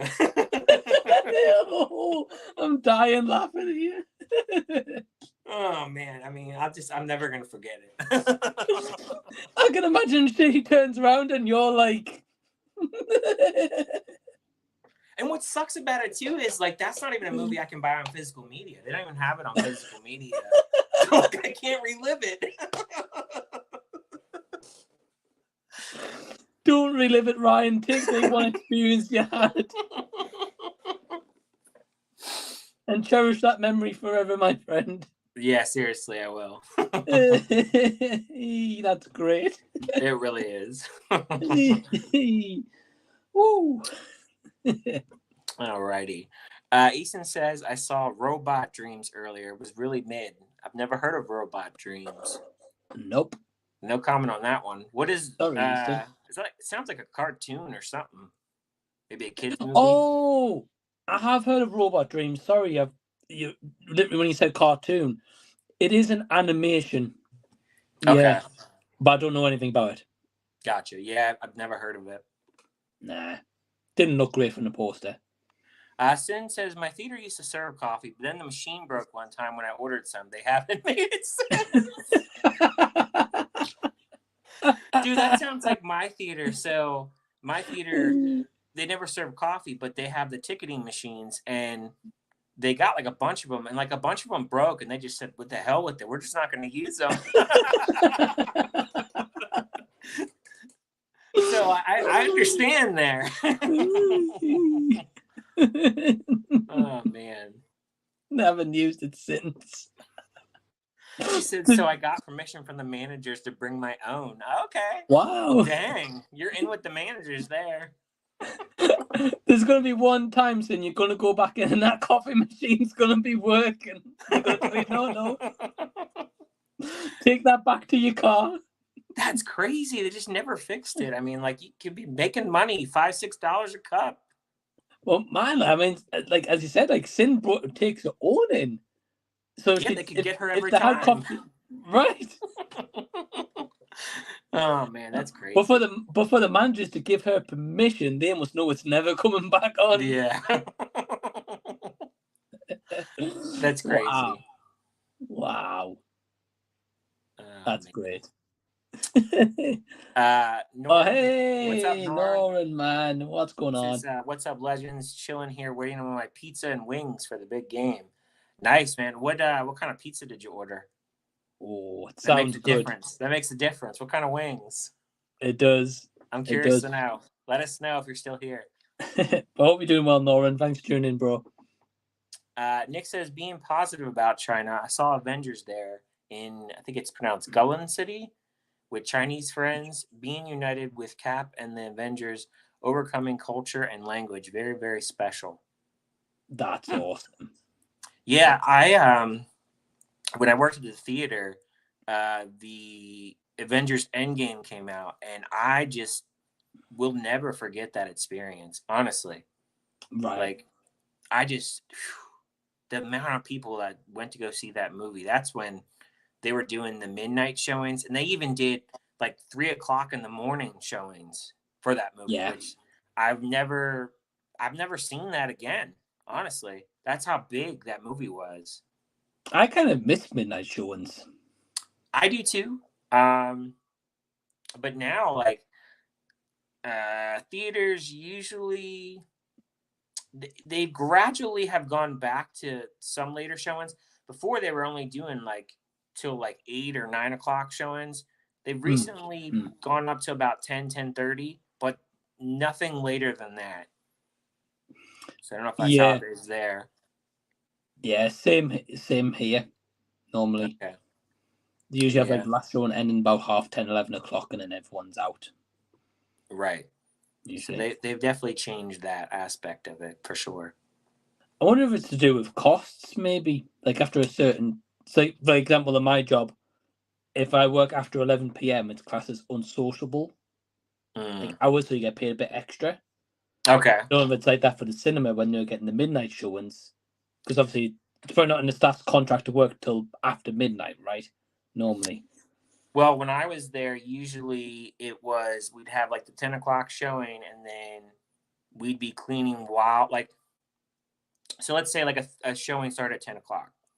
We would wait 30 minutes after the showing started to make sure that everybody's in there, everybody's bought their tickets, lock up the doors, and then we would start the cleaning process. Like if we were in the concessions, we'd start the cleaning process. Yeah. And usually we would be there, because usually about 3 of us closing. They'd usually be there maybe like another hour and a half to 2 hours, depending on how much we prepped for the night to clean.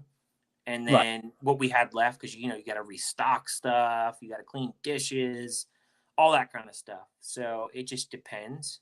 And then if you were like the closing usher, for the theater that I worked at, you had to make sure that all the people were at the theater that wasn't in use, make sure people aren't hanging out. Apparently, there was one time where somebody snuck into the theater from like the outside, and like I guess he was like homeless or something, and he was like hanging out under the screen.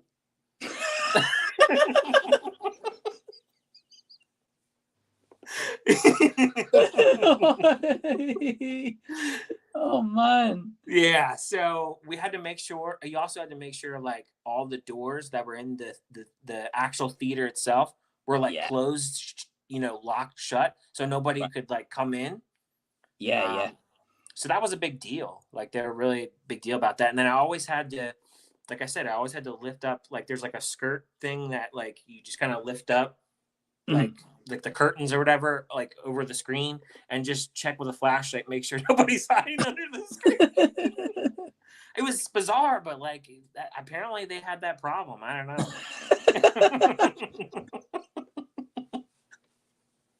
I mean, I'll never forget when they said that. I said, I have to do what?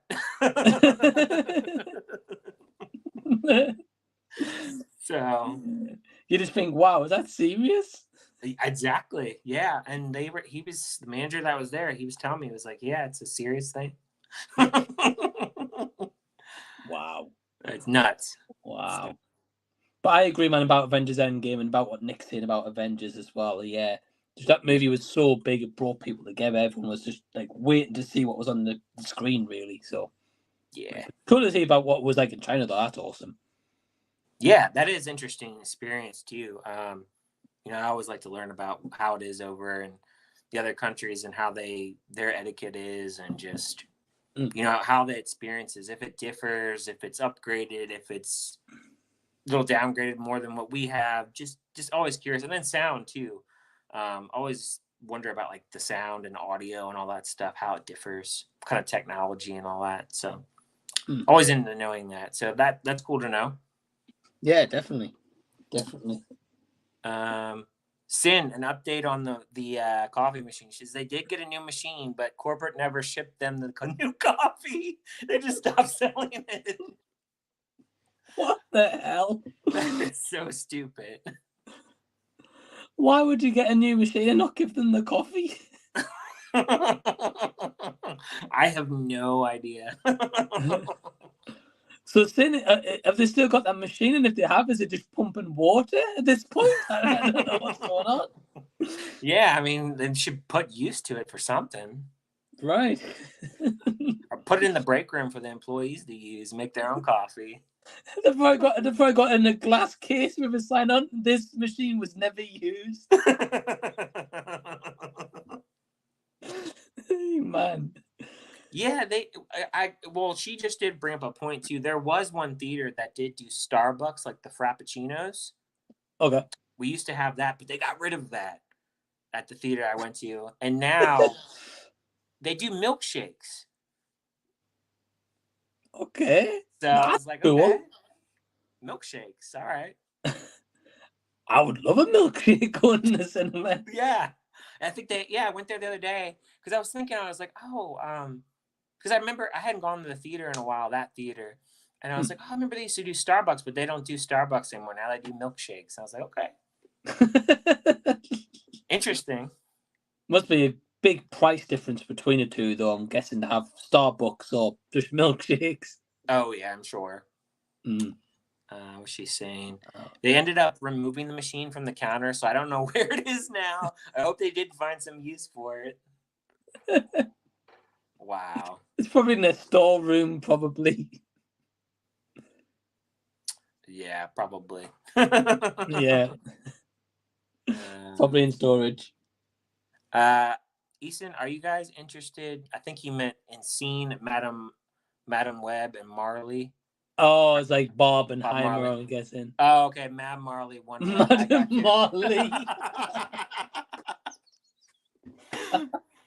Is that the big event next or this week? Madam Marley, one web. Take your date to see Madam Marley and then go see One Web. Oh man. I mean, I'm intrigued for Bob Marley movie. Oh yeah, like after seeing the trailers more, I was like, this looks like it's gonna be pretty decent. Like, I don't know a lot about Bob Marley, so I mean, most of it will be new to me. Same. I mean, I pretty much just know, a couple of the songs that he has. That's about it. So Same here, man. Hopefully, I'll learn something new. So I have a feeling, Easton, that Ryan will be doing Madam Marley One Web. I am doubling up on Thursday. I'm gonna go on Thursday. There we go. They come out. Technically, they come out Wednesday for us. Wednesday, yeah. Yeah. But Wednesday is Valentine's Day, so we'll save that for the lady. And then right. We'll go Thursday and we'll double up. Go Thursday, yeah. So, sounds good, man. Sounds good. So I think I might go see one of them on Wednesday. Okay. Because on the night time, me and Emma's going to go to the cinema to go see Argyle. Okay. But I've got like the Wednesday morning free, so I'm like, I can get one of those new releases in. There you go. I know you want to see Madam Web. I know you're excited. It's in your anticipated list. Hyped. Absolutely hyped. So, yeah, I mean, I'm going to say I don't really have much expectations for that movie, but... No. No. I just hope it's watchable. Let's just say that. Man, I mean, so far they've put out Morbius. Yeah. Terrible. And they've put out the 2 Venom movies, and I wasn't huge on either of them. Fair enough. So I'm hoping Madam Web's better than those. I don't know. Like, it seems like the early predictions is it's going to make probably around 25-30 million. That's about it. Not surprised. So not much. I don't think many people are interested in it, honestly. I think the only way people are going to see that movie is Sydney Sweeney. Right. Because I don't know if you saw the marketing that she did on Instagram. I did not. So basically, obviously, Anyone But You. Yeah. And you know how they've got Natasha Bedingfield, like her song Unwritten's like the big song of that movie? Yeah. So what she was doing was, well, this was mainly girls, right? Mm-hmm. On TikTok, teenage girls and stuff would go see the movie and they'd do a TikTok of them dancing to that song, like going out of the cinema, right? Uh-huh. So Sydney Sweeney was reposting loads of them TikToks on her Instagram. Mm-hmm. So I have a feeling because people would, like, girls were doing that and Sydney Sweeney was reposting them, people were probably like, oh, I'll go do that and Sydney might repost my TikTok or whatever. Yeah. You know? And obviously that movie's now made like 125 million. Yeah, the movie's done really well, actually. So I have a feeling if they do something like that for Madam Web and she reposts stuff, they'll probably make more money. That's possible. Yeah. Because of her name, in a way. But that's true. Yeah, because I don't think anyone else in that movie's selling it. I'll be honest. Nah. I don't even... I don't picture Dakota Johnson in that role either, personally. I don't mind her, but I feel like she's a bit of a flat actress. Right. I mean, I really only know her from 50 Shades, really. Yeah, I think 50 Shades, and I think there was like a rom-com she did a few years ago, or a chick flick kind of thing. But I've never really seen her in anything. Yeah, not really either, that I can recall. Yeah. Says Easton says, unpopular opinion, Argyle was good. Oh, good to hear, man. I've heard a few people on YouTube say they liked it. Most of the reviews I've seen on it have been mid to not so good. So, right. For me, I probably won't watch it, honestly. I don't really have any desire to, but yeah, I know you'll go see it. I'll check out your review, see what you have to say about it. But I mean, unless you give it like a glowing review, maybe I'll go check it out. But, it looks okay. Yeah, I don't plan to watch it, to be honest with you. But I'm glad you liked it, Easton. Yeah, glad you did it, man. Menagio says, have you seen the latest news? We're getting 2 more Predator films, which one is direct sequel to Prey and is called Prey 2 for now. The other is called Badlands, a Western take on Predator franchise. I have seen that they're doing Prey 2. Yeah. I have heard about that. The other one I did not know. I still haven't seen Prey. Yeah, it's on Hulu here. They have like a Hulu. Well, I think it's still on Hulu. Did you enjoy it? It was all right. I've only seen that one, and I've seen one other Predators, but I don't remember which one it was, to be honest with you. I think it was one of the ones that was in like 2010 era, around there. Might be Predators with Adrian Brody, maybe? I think it was that one. Yeah, there's the only 2 I've ever watched. That one's okay. The Adrian Brody I mean, they're one. okay. I mean, I'd probably maybe give them another shot because I don't remember the other one that I saw in theaters like years ago. So I'd have to watch them, but I haven't seen any other ones. So maybe I'll check it out, like the sequels. Yeah. So yeah, me too. Sin says she's gonna see Madam Web on Wednesday. Hope it's at least halfway enjoyable. We'll see. Yeah, that's kind of how I am at this point. Like, hopefully it's just watchable. I don't expect it to be any more than a one-time watch, but just hoping it's watchable. It's gonna get a lovely steel book though, right? I'm sure it will. I'll get a nice one. Sydney Sweeney right on the front cover. Yeah, exactly. Sin actually says Prey was overrated. I heard everyone was saying it was amazing, it was better than the original. I was like, nah, can't be, surely. Yeah, I thought like cinematography wise, it was really good. Yeah. I didn't love it. It was all right. So I Mm. probably would agree with that statement. Bad Times at El Royale, Dakota was decent in that. Okay, I've never seen that. Oh yeah, I remember that movie. Yeah, actually, yeah, she was okay in that. I've never seen it. So Mm. I can't comment on that. I think you'd enjoy it, Ryan. Yeah, I remember when it came out, but I don't know. I think it had like a low like marketing rate over here, and I just Yeah, never really dove into what it was, honestly. yeah. It didn't have a big cinema run. Yeah, so I think that's why I never saw it. No, that's fair. Menage says Laugh Out Loud Smile 2 is actually called Smile Deluxe. What the hell? It sounds like something that should be on the Burger King menu. They have the Smile Burger. Wow. Smile No, I Deluxe. haven't heard that. I just thought it was Smile 2, personally. Or why not just like Smiled? Maybe. Yeah, that would be good. I think I heard that Naomi Scott was in that. She played Jasmine in the live action Aladdin. Oh, okay. I believe she's in it. Could be wrong, but I thought I Okay. heard that. So Okay. that's crazy if it's Smile Deluxe. That sounds like a Burger King burger. It does.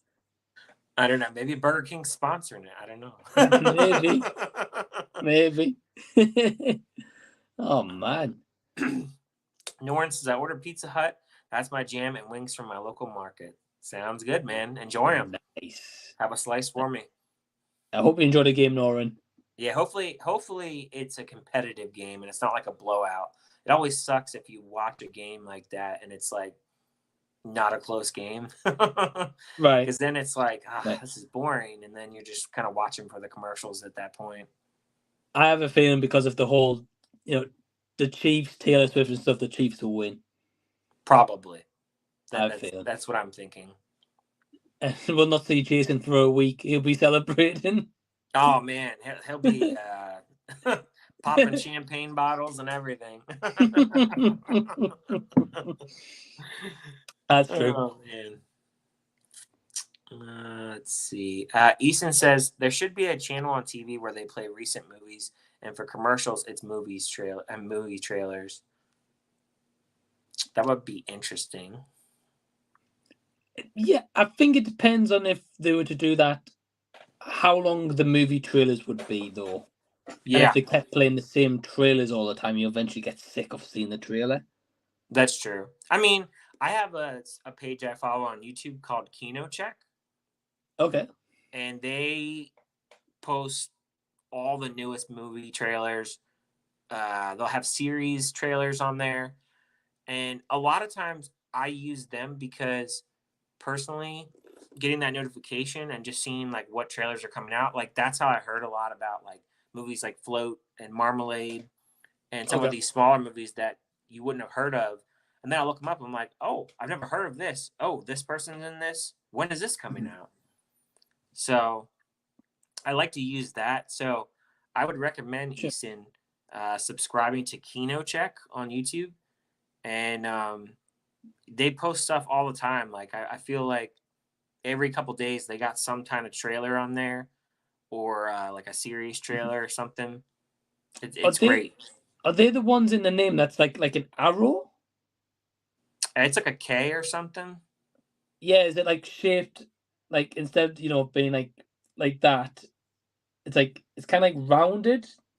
Something It's like that, yeah. yeah. If it I is, think I you, think I know who it is. okay. Yeah, they post stuff all the time, so I have them on there. Oh, okay. Cool. Cool. Are we looking forward to Alien Romulus trailer dropping soon for that one?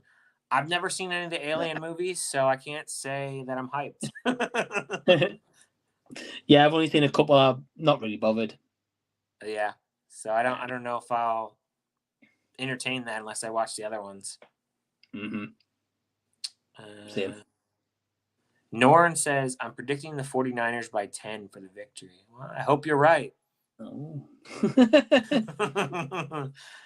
Otherwise, we're going to be getting a parade with the Chiefs and Taylor Swift on a float and kissing all over Kelsey as he hoists the trophy in the air. Oh, you can tell it's going to happen. You know it will. Yeah. That's what the NFL would love. So we'll see. We'll see. Easton, trailer predictions for Super Bowl besides Deadpool 3. I think they're gonna do Sonic probably. Possibly. Yeah. Sonic, yeah. Maybe a couple other summer movies, maybe. Well, there was a trailer the other day for The Quiet Place, Day 1. Which looks really good, I thought. I don't know if you watched it, but I saw bits of it and it looked okay, yeah. I like the other two, so yeah. I'm anticipating that movie, so yeah, I think like they'll do like Sonic 3, maybe a couple of the summer movies. Yeah. Not sure what else, but we'll get a few. I don't feel like they do as many trailers as they used to during the Super Bowl. They used to do a lot more, but I feel like in past years they've only done like a couple. So it seems like it's because I feel like marketing has changed for movies too. I don't know if you've noticed that as well. With trailers, it used to be like you get trailers like for some you get like for the bigger movies months in advance, but if it's a smaller movie, I mean you'll get it like a month before the movie. Yeah, I've noticed that. So like it just depends. But yeah, sometimes it's less than that. Yeah. So I just feel like over time for Super Bowl Easton, like a lot of the trailers are not as much as they used to be. So there'll probably just be a few. Yeah. Plus costs as well. Yep. It all costs a ridiculous amount to advertise on the Super Bowl. Yeah. So it makes sense if they have like a couple and like especially like some big movies advertised. Like Deadpool get more hype for that, you know, and Sonic. Well, everybody is anticipating that too because it's the only Marvel movie this year, and that's what people want to watch. The new trailer for GXK Godzilla vs. Kong is dropping Wednesday now. About time. Didn't they already make 2 trailers? How many more do we need? I mean, we know what the movie is. Right. See, I don't understand. Like, I guess it depends on the individual, but I just don't understand for a big movie why we need like 3 trailers. Like, just do one trailer that's like a minute and a half to get the gist of what it is, and that's all you need. You don't need 3 trailers. I feel like with Marvel, like they literally will do 3 trailers, then they'll do clips. It's like just show the damn movie. You know what I mean? Like everybody knows like the big reveals and everything before they walk in. It's like, can't we just be surprised? I feel like it's kind of multiple trailers to dumb down the audience. Maybe. Well, dumb them down, but also kind of like push them to go see it. Right. So, like, for example, like, you know, sometimes it just takes us one trailer and like, right, sold, we'll go see it, or right, that's enough for us. We'll probably go see it anyway. Whereas, you know yourself, like, you know, as we've been discussing, some people will just go like, you know, see this on the streaming ad, be like Godzilla X Kong, or some people on like a date night, like, you know, they'll see trailer after trailer, but to them, they don't think, oh, it's showing the whole movie. They're thinking, oh, this looks great, you know. Right. We're seeing more than we've seen before. So I think it's all about the consumerism, really. Yeah, that's probably what it is. I don't think we need another trailer, though. No, I thought we already had 2. I'm pretty sure the last trailer that dropped was like 2.5 minutes. I might be wrong. Yeah, I mean, gosh, you're going to show the whole movie. Yeah. Stupid. Hey, what's going on, Rusty? Did I hear someone slamming my Predator franchise? Prey was amazing. It's my 3rd in the ranking, behind 1 and 2 Door Predators and AVP. The Predator was an abomination. Rest are A+. Okay. No, I mean, like, for me, like, Prey, like, I didn't, like, love it. I mean, I didn't think it was terrible or anything. I definitely will be interested in checking out the sequel. I definitely need to see the other ones. So I really can't comment on the franchise as a whole. Wait till you get to the Predator. Oh man. It's that bad? Yeah. Oh boy. The Shane Black one, man, it's terrible. Oh gosh. That's why they put Prey on streaming, because the Predator was the last one before that. Oh, so everybody already And had a bad taste it in was their mouth. absolutely awful. So Oh I think they wow. felt like Prey was going to do terrible, so they're like, right, stick it on streaming, and of course it was a hit.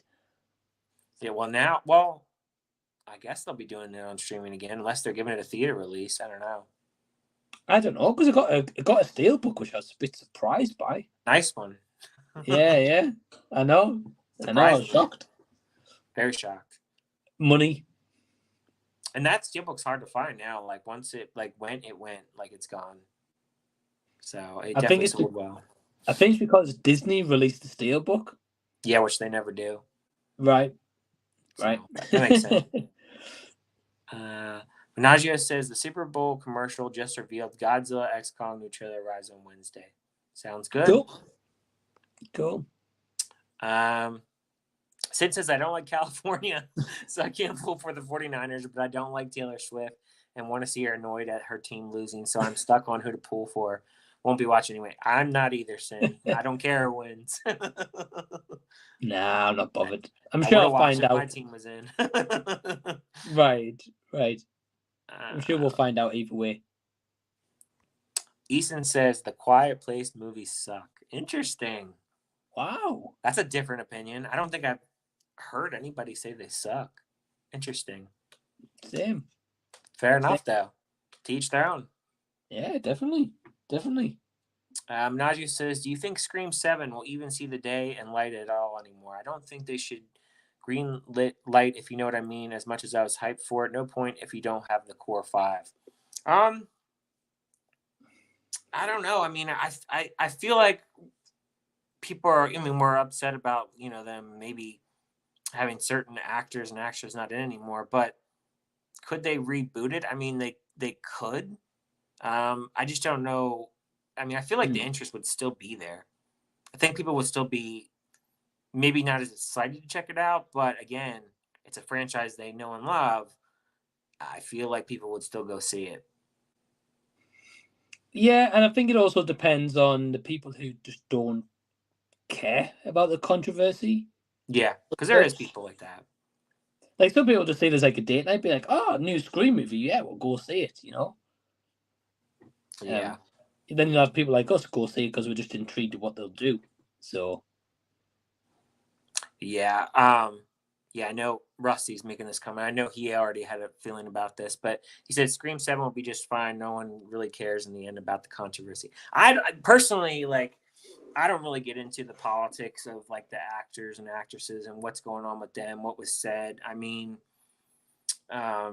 yeah, I agree. It is just what it is. I just want to go watch the movie. That's how I am. And if they're not, I mean, I like both those actresses in the Scream franchise, but if they're not there, I'm probably going to watch it anyway. You know what I mean? So if they're not there, fine. I'll go watch it anyway. I like the franchise. So yeah, same here. Let's see. I've heard leaks that the trailer for Maxine will be at the Super Bowl. Oh, that would be really cool. I definitely would like to see what they're going to do with that. I haven't heard that, but if they do, which I'd be interested to see if they would do that, though, because I just don't know if the Super Bowl audience would even really be technically seeing that movie. Unless it's a very small teaser. Yeah. So I don't know if they'll do that. That will be interesting if they do, though. True. Have you heard Harrison Ford is confirmed to debut as Red Hawk in Captain America Brave New World next year? How old is he, 80? Imagine Harrison Ford as the Hulk. Gosh, he's got to be in his 80s. I think so, yeah. Dang. Imagine him ripping it up. Gonna do his own stunts too.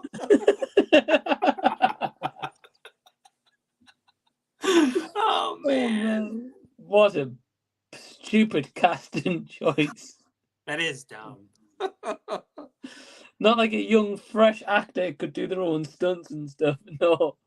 Yeah, that's a dumb casting choice. Oh man. Let's see.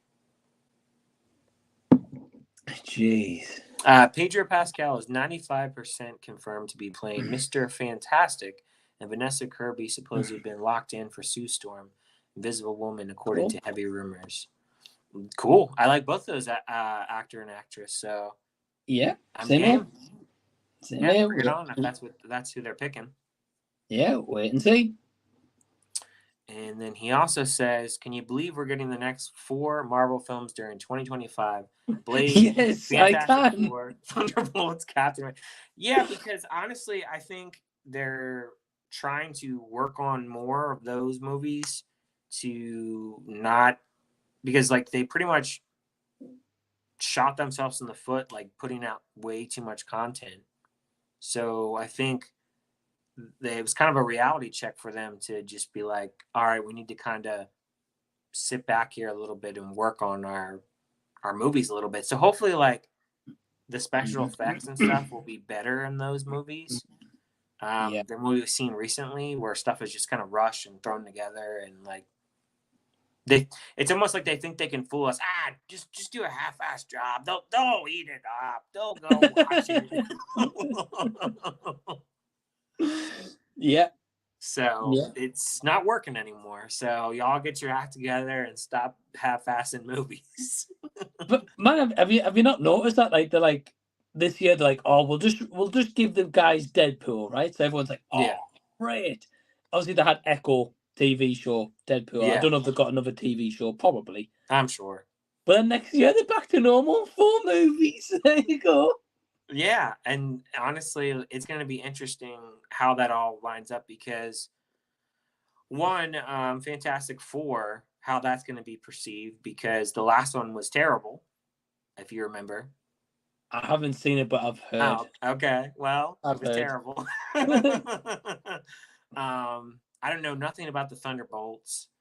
And Blade, I mean, is that the same Blade that were the ones they made like years ago, or is this somebody different? Yeah, someone different. Okay. All right. So, well, then I don't know what it is. And then Captain America 4. I don't know. Do we need a 4th one? Nope. I personally like the first 2. The third one I didn't like as much, but I don't know. I don't think we need a 4th, but apparently we do. So we'll see. Yeah. Let's see. Yeah, and even he says, "I really hope it's not quantity over quality over again." Yeah, I hope not. Well, it's going to be. They've announced 4 movies for 2025, plus the TV shows. So there you go. Yeah, it's too much, man. It really is. Yeah. He goes, "Will there be a double feature as popular as Barbenheimer this year? And if so, with what?" No, I don't think so. Madam Marley One Web. I don't think so. I think that was like a marketing idea that just kind of stuck and went viral. So I say no. Not any movies that I know of, anyway. Yeah, I don't see it. No. Rusty says, "I don't think Ty would lower himself to trailer his film at the Super Bowl thing. Seriously, wrong crowd." Yeah, I don't think it's the right crowd either, Rusty. No. Mainstream audiences don't even know what that is, and I guarantee a majority of the audience have not seen Pearl or X and wouldn't ever. No. So I don't see that happening. But I think interesting. I think the smart thing for Ty West to do would be, because it's all A24. Mm-hmm. I believe it is, right? It's A24, yeah. Right. The smart thing for them to do would be an A24 movie that they're going to put in cinemas, but they maybe don't have much faith in. Advertise that a sneak peek of Pearl would be shown after the movie. Sorry, Maxine after the movie. Mm-hmm. And that will get people to go. because people who love Ed 24, Pearl, and X will go see that movie purposely to get a sneak peek at Maxine. That's a good idea. Yeah, I agree on that. They'll literally just that's a good idea. Because you know yourself, there's so many 24 movies, we've talked about this, they don't market at all and they're thrown in the cinema. Yeah, So they that, do it that all would the be time. that would be a great way to get people to go see that movie. Because people like me and yourself would be like, oh, a sneak peek of Maxine, it's not going to be shown on YouTube or anything. Like, I want to see what that is. Yeah. Yep. Yeah, I agree. That would be a good idea. I don't know what movie they would throw that behind though. What they have coming up, but Zone of Interest. dude, that literally it blows my mind, that movie. The thing that I don't understand is you have all these movies that are nominated for Best Picture and you don't make them accessible. How in the hell are people supposed to know these movies exist? Well, believe it or not, I don't know about America, but this week in England on Friday, Zone of Interest got a bit more of a general release. Okay. Like 3 showings a day.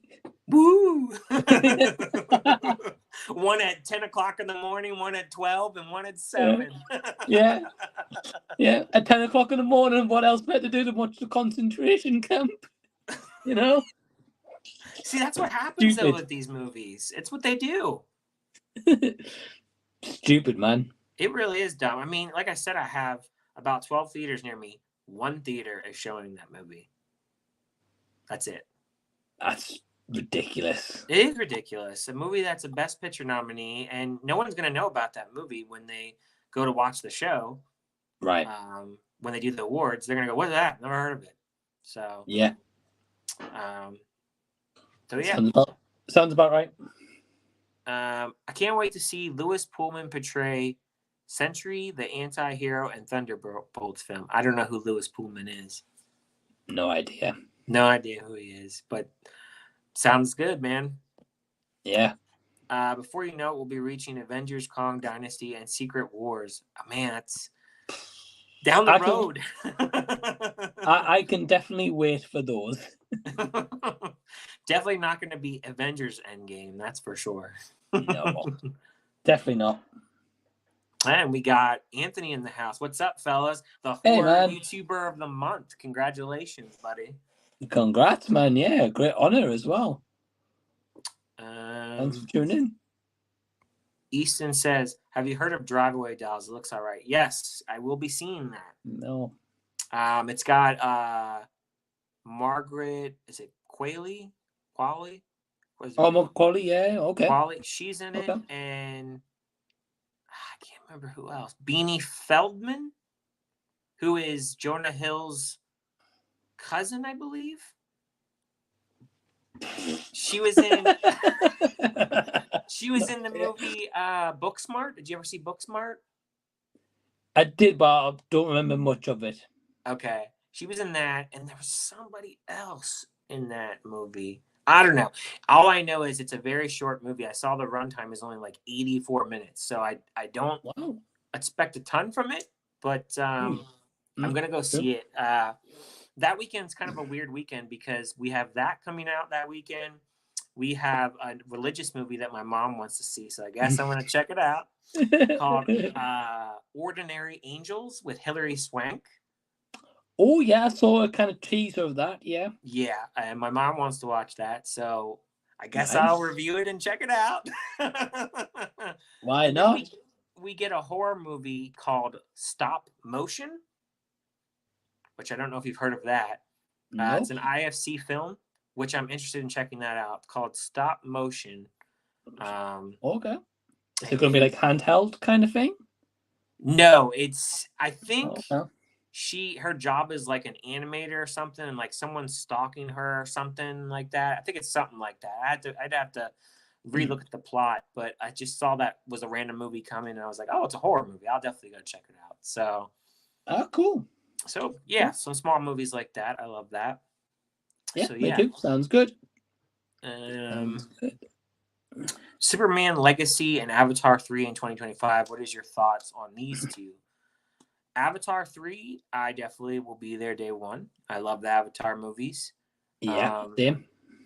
He's worked on them forever, so I know that, he's put the time in. Superman Legacy.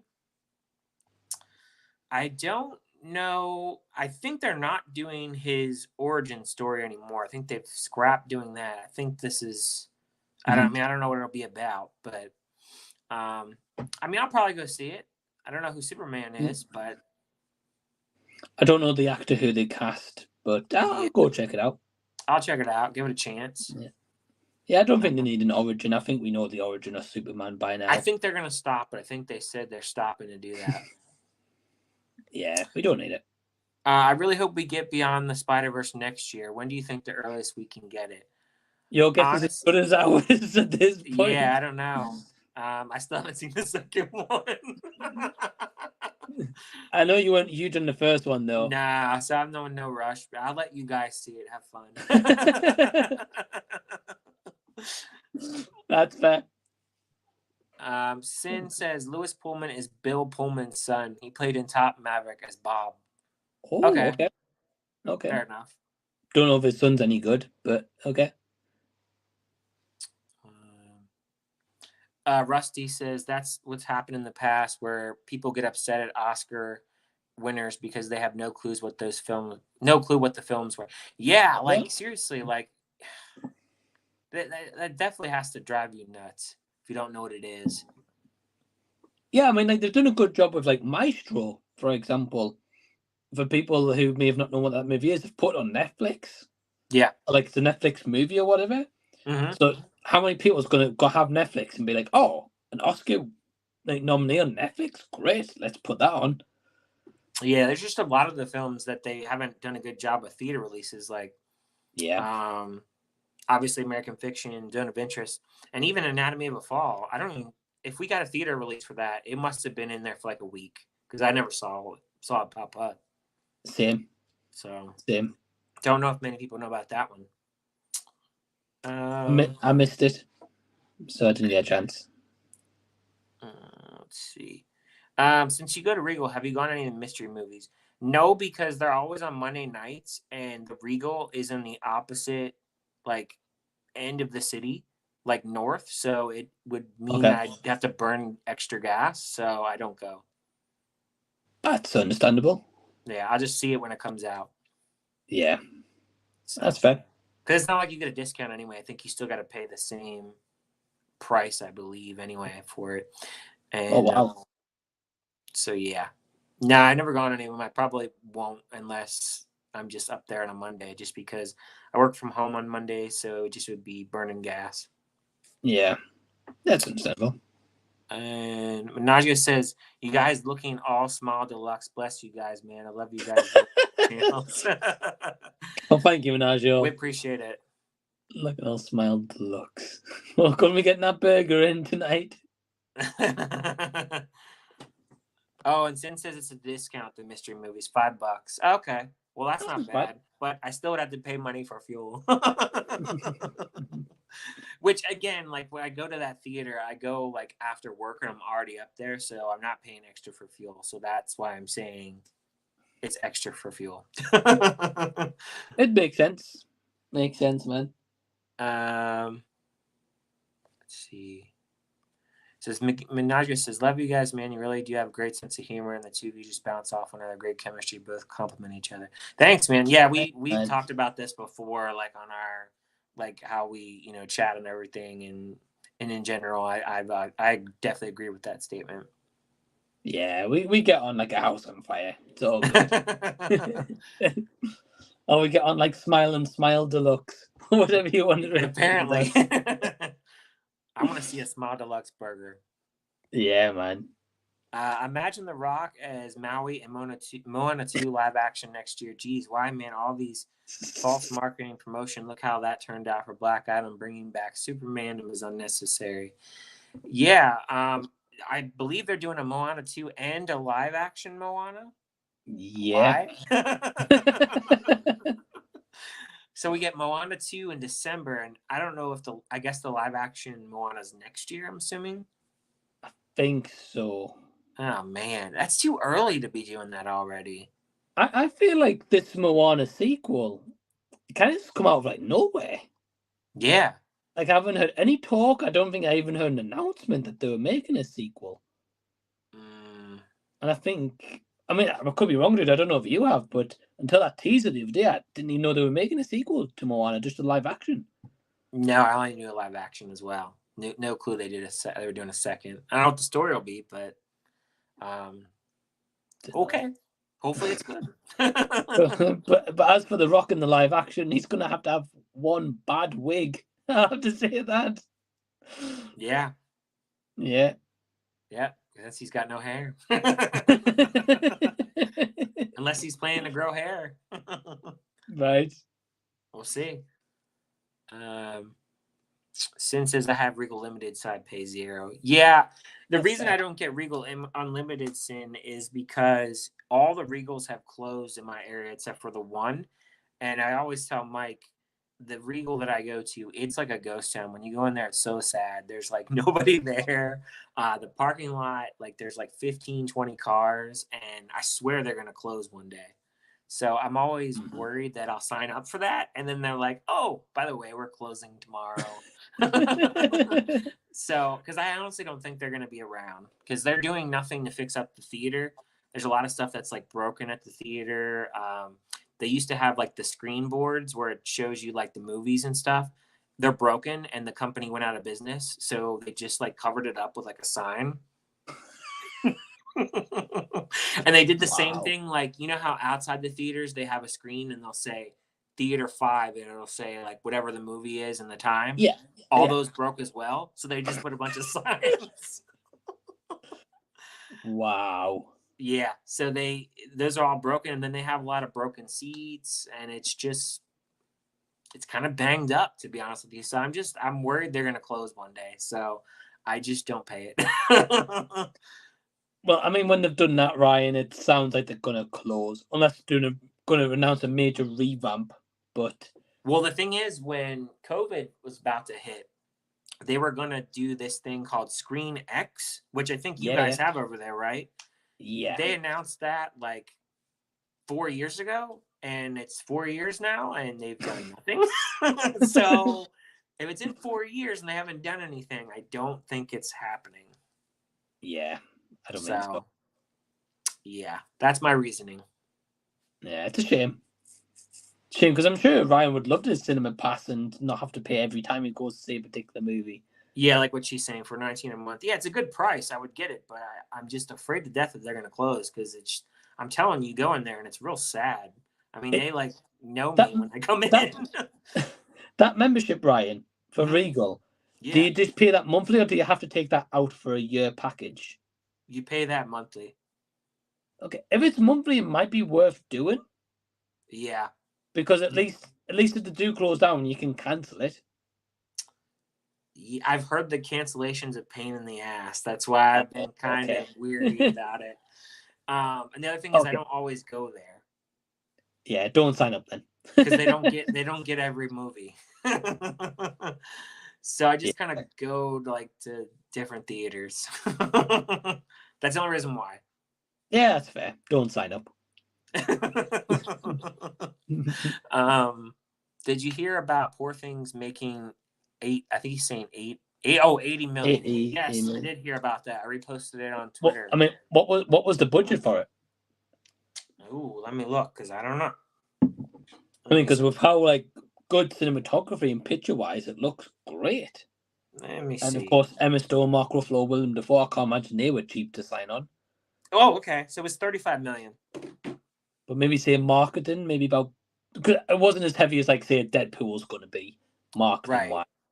But I'd say maybe about 50, maybe 15.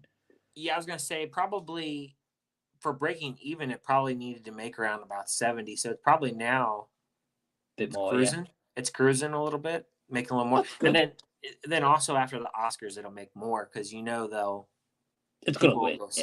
Yeah. So it's doing well. I'm glad to hear it's doing well. Yeah, me too. I think also it's doing well too because people are just curious about it. It's different. Mm-hmm. So that's good. Yeah, definitely. Deserves it. Rusty says, Mike is in the UK. I was raised in Blackpool on the Grange. Oh, nice.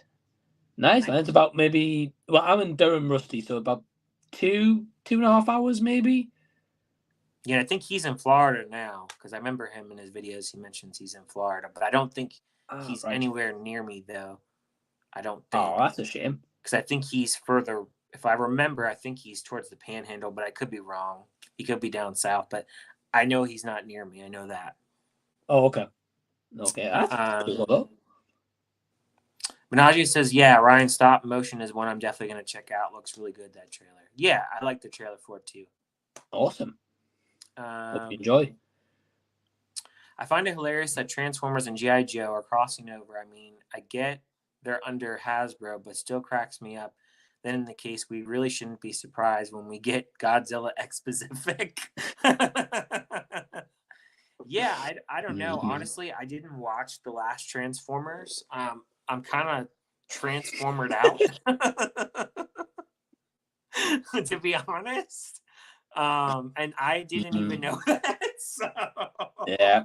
I mean, my friend did tell me that they were crossing it over with G.I. Joe, like he told me about like the ending part or whatever. But I was like, yeah. oh, okay. So yeah. not really much of a comment on that. I mean, I don't remember the G.I. Joe movies being great. No. I mean, I don't know if you did. From what I remember, no. That's why I've never revisited them. Yeah, so maybe it's time I do for Transformers G.I. Joe. Yeah, maybe. Oh man, I think the last one I may have watched, because I didn't watch Bumblebee. I think it was the one where they had like the model girl, where oh yeah. Shia LaBeouf. Actually, no, I did watch the one with Mark Wahlberg. I believe there was like one he was in. Oh, I'm sorry. Yeah. But I think that was the last one because I didn't watch Bumblebee and I didn't watch this newest one. Oh, man. Well, I would definitely say I know Bumblebee's pretty good. That's what I've heard. It actually is pretty good. I would recommend that one. Yeah, I have heard it's good. So, but avoid the new one. That's what I've heard too. Yeah. Awful. Do you think we will ever get Smash Bros. Film and a Marvel versus DC film? Both of these movies would be an event. Nope. I don't think so. Maybe Smash Bros. More than Marvel versus DC. Yeah, I don't see Marvel and DC wanting to do that.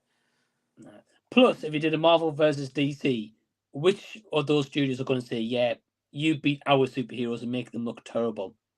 None of them's going to do that. Yeah. You know, they'll look weak. Right. Yeah, not a good idea. Definitely not. Lilo and Stitch live action Disney Plus movie, that says how much faith they have in that movie. Personally, I don't really want to watch a Lilo and Stitch live action. I mean, to be honest, doesn't sound good. No. It doesn't sound good at all. No, I think some things should be kept animation.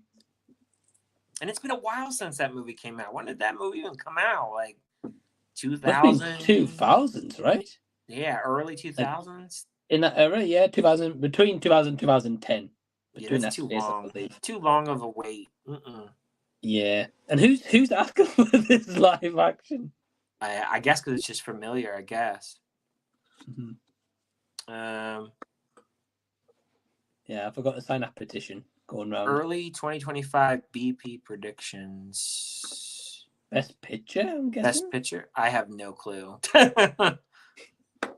I'll be honest, I have no clue. Because what the studios, or what the Oscars, what they consider a Best Picture, I mean, it's usually not like on my top movies ever.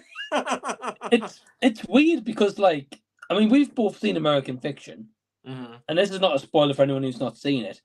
I feel like the only reason that got nominated for Best Picture is of those shots that's like scenic shots before it goes to the next scene. Like, you know, when might should be showing like some random flowers or maybe an odd shot of like the city or state that they're in. And, you know, like that movie, there was times where literally as the scene ended, it would show some flowers or the city, and then it'll go into the scene you're going to watch. Right. I feel like that's the only reason it got nominated, because it had some nice pictures of the city. Maybe. I mean, it was nicely shot, but I mean, it wasn't outstanding shot, you know? Yeah. Yeah, that's true. Like compared to like say Poor Things, that's so bright and vivid and stuff. Yeah, that like deserves there's to no be up there, contrast. Yeah. Yeah, I honestly feel like for Best Picture this year, it's going to be Oppenheimer. I think that's kind of the buzz that I hear. I hope not. I mean, I don't personally don't want it to win, but I feel like it's going to. We'll see. Maybe I'm proved wrong. Yeah. I hope Poor Things gets it. I hope so too. That's the hope, but we'll see. Yeah, definitely. Detective Pikachu 2 next year. Really? Oh, okay. Did not know that. I enjoyed the first one. Catherine Newton, Ryan Reynolds. He did a good job. I thought he was perfect for Pikachu personally. Yeah. So I'll definitely be intrigued to watch that. Mm-hmm. I didn't know they were making a sequel, but cool. Rusty says, yeah, I'm in Panama City. Yeah, he's on the Panhandle. So he's like a good 6-7 hours away because the Panhandle's west. So yeah, he's pretty far away. Jeez. Can't wait for Tom Holland's next Spider-Man college years trilogy. It might be the only one Menagio. Yeah. I don't know. Do we need more? No. Before he passes down the torch to Miles Morales, we know that's going to happen, just a matter of timing. I guess we'll see. Yeah, I guess so. Who knows? Easton says, I got a lot of indie trailers in front of Out of Darkness, a spider horror movie called Sting, stop motion, and Ari Aster 8 movie with 2 monkeys humping each other. What the fuck? What the hell? I don't even know. The hell? What movie is that? Okay, I've never heard of Sting either, and then stop motion I just mentioned. I know what that is. 2 monkeys humping. Okay. Has he been to like the local zoo and shot some film? I don't know. He's an interesting director, I'm telling you. He's a bit of a weird one. He says the name is Sasquatch Sunset. Is that what it is? Sasquatch Sunset? Let me see this for a minute. So Sasquatch Sunset. I gotta look this up for a minute. What the hell kind of movie is that? Oh, it's a real name of a movie. It says it's a comedy adventure. Okay. So is it going to be real monkeys or people in monkey costumes? It says it's released in April. Never heard of it. It says a year in the life of a unique family. It captures the daily life of the Sasquatch with a level of detail and rigor that is simply unforgettable. And it's got Jesse Eisenberg in it. Okay. Riley Keough. Is that how you pronounce her name? Riley Keough? Keough? I don't know.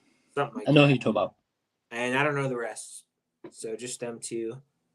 Well, the plot sounds terrible.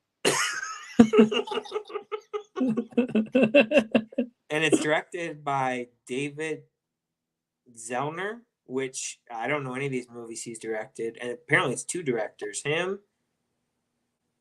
And I wonder if like Ari Aster like produced it or something. I'm guessing so. I don't know these directors. I guess they're brothers. Okay. I'll look it up when we finish. I'll have a look it up. Interesting. No idea. No idea. Let's see. What about Poor Things for Best Picture? Yeah, we were just saying that. Let's hope. One should definitely win. Mm-hmm. Sin says I'm pulling for American Fiction for Best Picture, but it's not going to win. Yeah, I don't think it's winning either, honestly. Nah, I'd be shocked if it did. Andrew also says, or most likely Killers from Flower Moon. So I haven't watched that movie yet. I haven't watched that or Anatomy of a Fall. Those are the 2 I got to watch yet. I just watched Maestro today, and I did not like it. So I hope that does not win. Yeah, I've never seen Maestro, Anatomy of a Fall, or Killers of the Flower Moon either. it's so long. 3.5 hours. I know. That's what put me off seeing it at the cinema. Yeah. Yeah. Let's see. I smell razzle dazzle hilarity. I think he's talking about the Sasquatch movie. Could be. Could be. Hey, have Cheetah's in here. Hey, Patrick. Hey, dude, I hope you're doing? feeling better. Here for the Pan Man Man talk. It's coming. It's coming soon. Oh, yeah. Oh, man, we had a blast with that movie yesterday. Well, that Pan Man, right? On IMDb's got like 3.8 out of 10. Oh, can't wait. So worse rating than Spaghetti Man. But then when I went on Letterboxd, some comments were like, "This is becoming a cult classic." Oh man, I'm very interested to see how he becomes the Pan Man. Me too. Oh man, Me too. I'm not gonna watch any trailers. Would we like to see Rush Hour 4, or do we like the idea of it? I always like Chris Tucker. I thought they already greenlit a Rush Hour 4. I don't think we need another one personally, but it's been a while. I think I think they did greenlight it. Yeah. Yeah, I think they did. I think that third one was in like 2007 or something.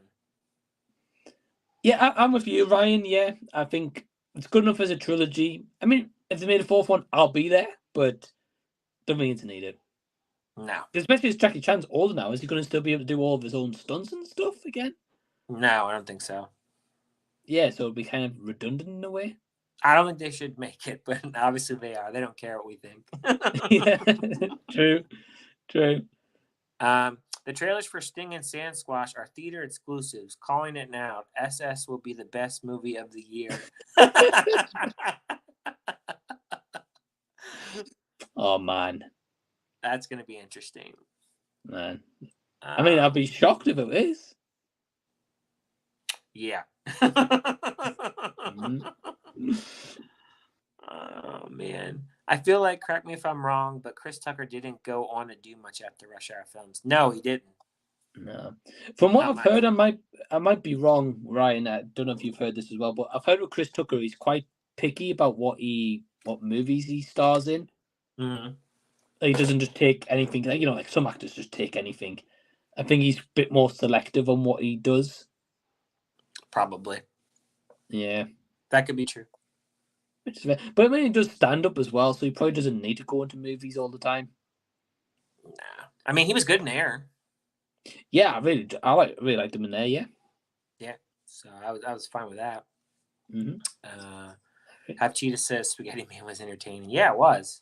Yeah. Much more entertaining than I thought it would be. Dude, those spaghetti nunchucks are epic. Seriously, I would have expected that. Nah. Ryan wants a pair of spaghetti nunchucks for the house. Oh man, that sounds great. Mm-hmm. Oh man, it was different. Let's see. He says Chris Tucker may need a paycheck. He might. Could be. Rossi says 3 out of 10 on IMDb is often a recommendation for me. You know my view of professional critics. Wouldn't know a fun film if Alfred Hitchcock hit them over the head with it. He tends to have different opinions, which is fine. Like, I love hearing the different opinions. Brilliant. So I'm cool with that. And you gotta give a movie a chance. I mean, that Spaghetti Man had like 5 out of 10. Yeah, I really recommend you check that out, Rusty, because it's on Tubi for free. And I know you watch a lot of different movies. I don't think it has a physical release, though. Because I know he buys a lot of stuff on physical. Oh, okay, yeah. So I found out last night it does have a physical media release, but in Germany. Of course it does. It's got a Blu-ray in Germany. That's so random. Jeez. I know. I was also kind of tempted to buy it. Probably cost like $20 or something. It was about £10, so about $15. Yeah. Yeah, that's what I thought. That's probably around there. That's great. Yeah, I mean, I'd watch it again, honestly. Me too. just to see the nunchucks. Oh, it was the highlight. Seriously. That last act was great. It was. Hey, never hold back reviews in here. What's going on? on? Doing well.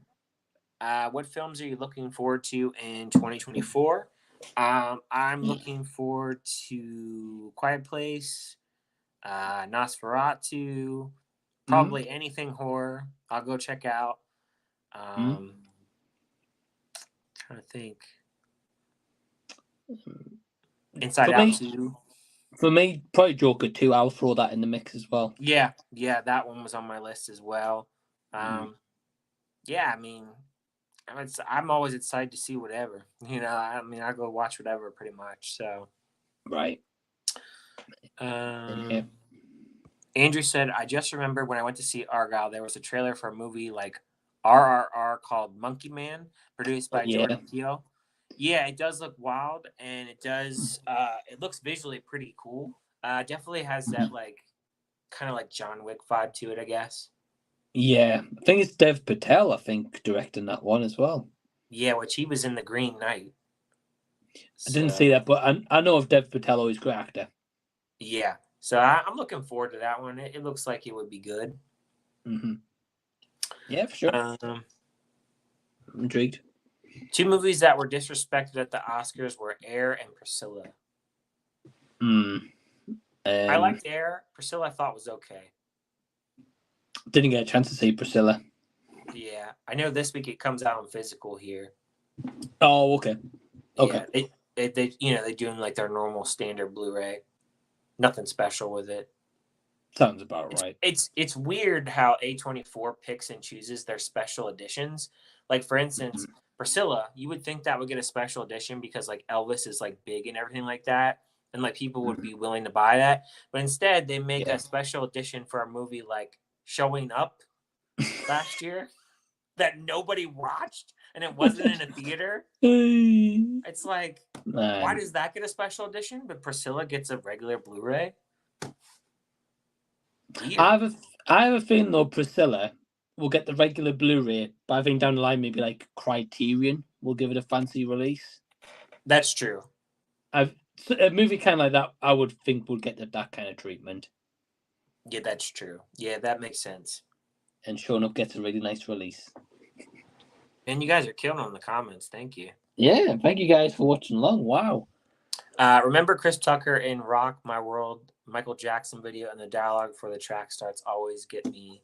Man, that song definitely rocks my world. Well, that's awesome. I'll be honest, I don't remember. Yeah, I don't either. But I'm glad it rocks your world, Minaj Show. That's awesome. The Cheetah and I are watching the first season of The Love Boat. Never heard of it. Okay. I vibe that. Yeah, man. I hope you're doing well, Patrick. And the Cheetah. Never heard of The Love Boat. Joker 2 looks worse than Superman 4. Well, there's no trailer yet. There's no beating Superman 4, Patrick. It's awful. We'll see. I'm excited for Joker 2. John Wick meets RRR kind of vibes. John Wick, badassery and over the top. I said it. Yeah, that's what Monkey Man looks like. Yeah, I agree. No one showed up to Showing Up.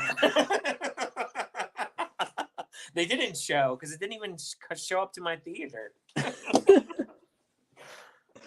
I've never even heard of Showing Up. It's got what is her name?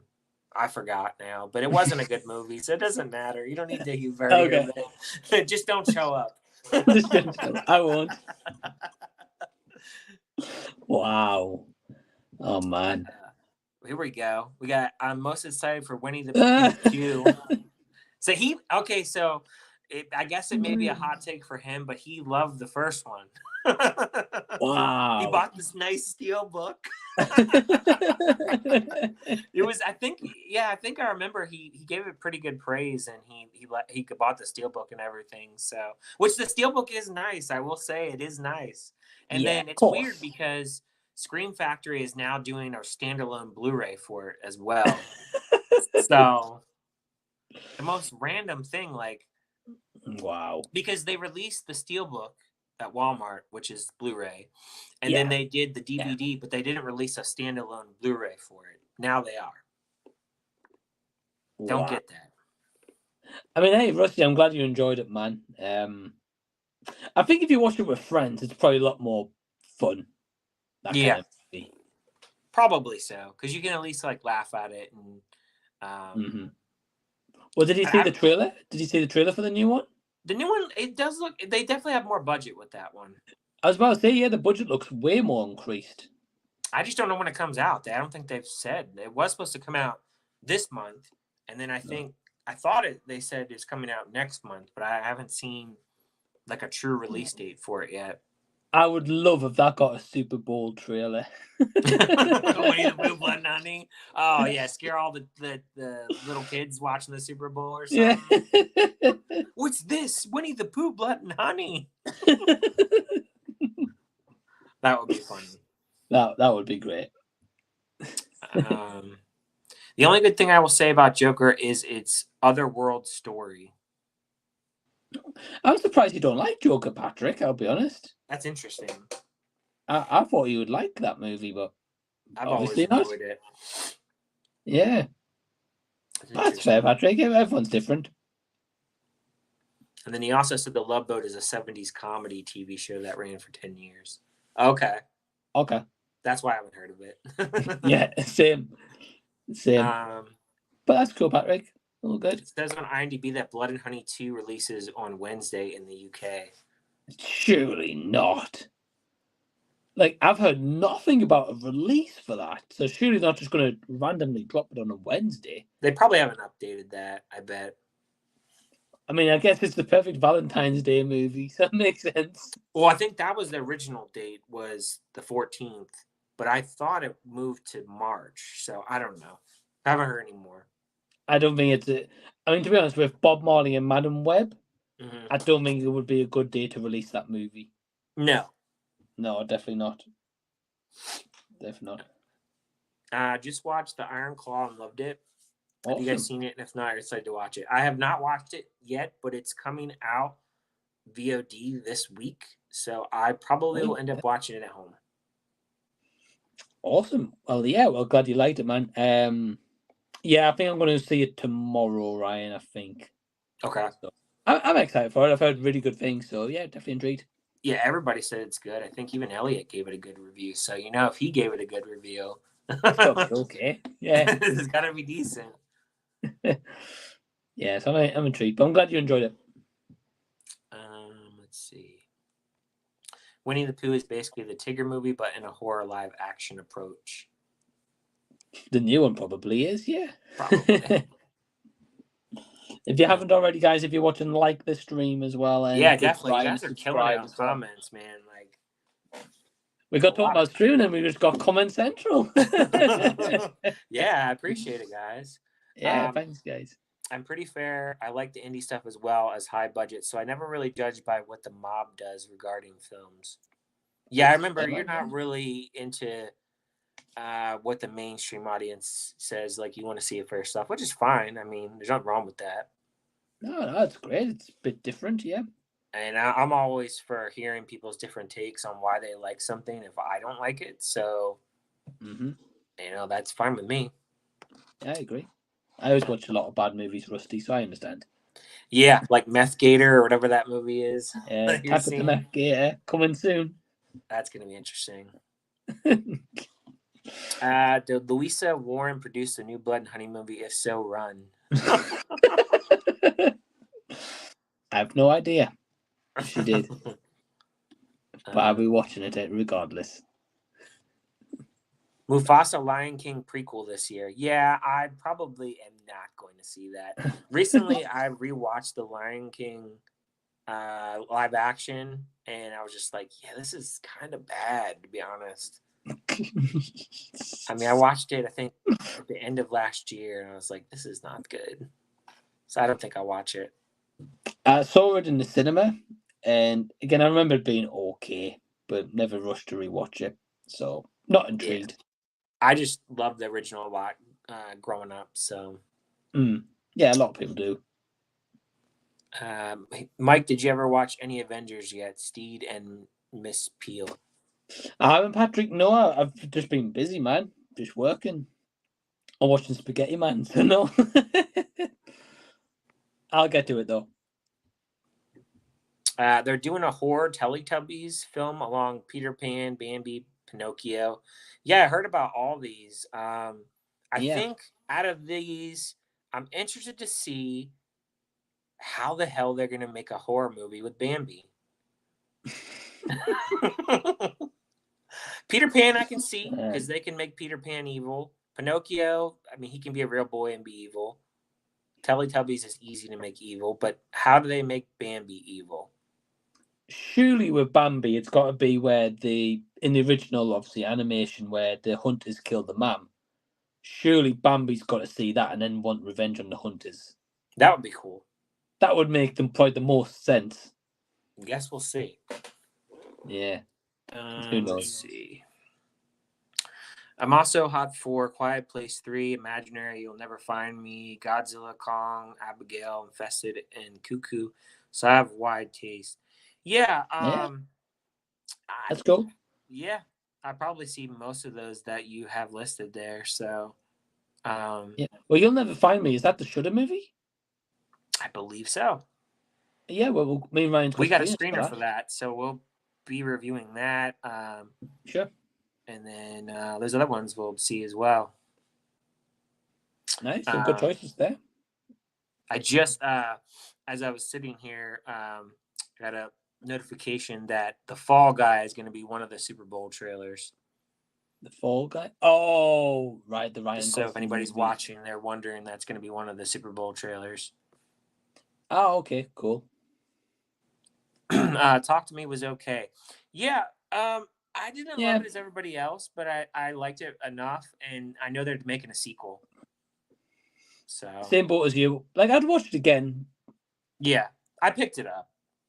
Yeah. I didn't get the expensive 4K on Amazon. That was like $45. I just got the Blu-ray for like $18. So I was like, I don't need the 4K for this. I didn't love this movie that much. So we'll go with the cheaper option. Makes sense. This show is way better than any TV shows I watch. Loving the stream, guys. Thank you, Menagio. Make sure you hit that like button if you haven't. Yeah, man. Hit the like button, guys, if you haven't. Helps the algorithm, helps Ryan's channel as well. I really enjoy your DVD hauls and was wondering if you ever make any video essays. I haven't before. It's not something I've ever really thought about, to be honest with you. But yeah, like, I mean, that's a good suggestion. I appreciate that. Yeah, definitely something different. Menagio says, "Talk to Me." Sequel is called, as of now, Talk to Me. Yeah, they've announced it as like the logo when they announced the sequel. Talk to Me, yeah. Creative. Right. Love it. Right. Wow, I wonder how many people were in that board meeting. The Fall Guy, wonder who is playing Heather Thomas's role. I don't know. No idea. I know it's Ryan Gosling, Emily Blunt. I don't know anyone else who's in it. Yeah, I don't know. The trailer didn't really hook me, honestly, on that one. Nah, same. So I don't know if I'm going to rush to watch that one personally.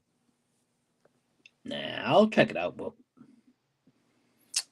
This year is horrible for animation. Or in the Dark sucked. Sandy Cheeks sucked. And Robot Dreams is mid. I haven't watched any of those. Or in the Dark. I literally saw 3 people reviewed it. One person hated it. One person liked it. And one person thought it was okay. So I don't know what to think about that movie. And you know who the person was that didn't like it. It was Elliot. So of course. I don't know what to think. I mean, I'll be honest right now, I haven't seen any trailers for that Orient. I know it's on Netflix, I think. It is. Yeah. To me, if it's on Netflix, it's probably going to be okay at best. Yeah, well, I think it's DreamWorks that did it. It'll be okay at best. Yeah. Yeah. I mean, was it DreamWorks who did Ruby Gilman? I think it was. There you go. That wasn't even okay at best. That was below No. average. That Dude, was awful. what's funny is when we went to go see that, it was me and my wife, and there was a couple with like a kid, and the kid kept running up and down the stairs during the movie, and they also didn't shut off the lights during the movie, which I don't know why. So we watched it with the lights on, and What? I turned to my wife, and she goes, "This is really boring," which she doesn't do, and she's usually like really accepting of movies. So for her to say that, like, it's bad. Yeah. Says it So all. yeah, so that was bad. Wow. But yeah, Um, I don't mean I'll check out the others. Loving the fact someone else collects simple DVDs like I do. I don't have a lot of DVDs. I have a few, but I would say collect Blu-rays at this point. Yeah. Just because I have like the upgraded player and everything, and I mean, there's tons of DVDs I can find at like Goodwill. I mean, they have cheap ones, but Well, this is the thing. Probably the same for you, Ryan. Like at Goodwill, DVDs are probably pretty cheap. they are. Like the used store we have here, CX, you can get DVDs so cheap. Right. But most movies are upgraded to like Blu-ray or 4K and stuff. But like you mentioned a great example. Like you mentioned at Christmas time, I went to go watch Home Alone or Home Alone 2, one of those. Yeah. And he said the quality was so bad. It was really bad. So it's kind of like, if you got the option of getting the Blu-ray for a little bit more, I would go the Blu-ray. Yeah. I mean, I don't need like every single one, like upgrade the Blu-ray. Like I know there's some Disney movies that are just DVD, like The Big Green, that only has like a DVD. Yeah. There's just certain ones. So, I mean, I'm not like opposed to having it, but if there's an upgraded format, I usually will try to, unless like I just don't care enough to upgrade it. Yeah, I agree. The Black Phone 2 sequel to It Follows, which is going by They Follow, are scheduled to come out soon. Are we currently in the pipeline? Yeah, the Black Phone 2 they announce next year, I think. So, hot take, I was not that high on that movie. I remember, yeah. I watched it a second time, and I still am not high on that movie. So, oh man, I don't know. I'll go see the second one though. I'll give it a shot. I'm intrigued how to do a sequel to that, especially with the ending. No clue. I'm guessing at this point a prequel would make sense. Probably. That sounds. Yeah, that sounds like something they would do. Haven't seen Jungle Bunch, but it looks really bad. I guess it just depends like what you're looking for. I didn't have any expectations for it. I didn't watch a trailer. I honestly went late at night to go watch it. I went at like a 9:00 showing, I think. And I was just bored. It was like, I don't know, I was just bored during one day in the week, and I was like, I'm just gonna go check this movie out because it's gonna be out really quick. Yeah. And I didn't even know it was the second one, and then I saw that there was 2 different titles. Like the title you get is different from what I got. So yeah. I don't understand why. Doesn't make sense. I don't know. But it was okay, I guess. I mean, I'm not gonna go out and like buy the Blu-ray or anything, but no.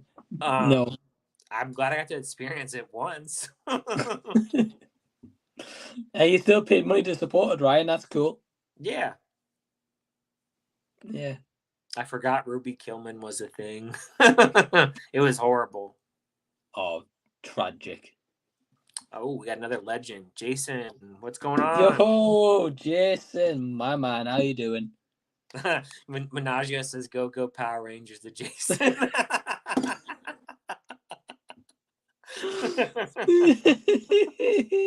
That's funny. That's great. That's good. Cocoa Power Rangers. Oh man, that's great. Have you seen, guys? We talked about this earlier, but we have not seen Nosferatu. I'm gonna be honest. If it's that old, I probably won't like it,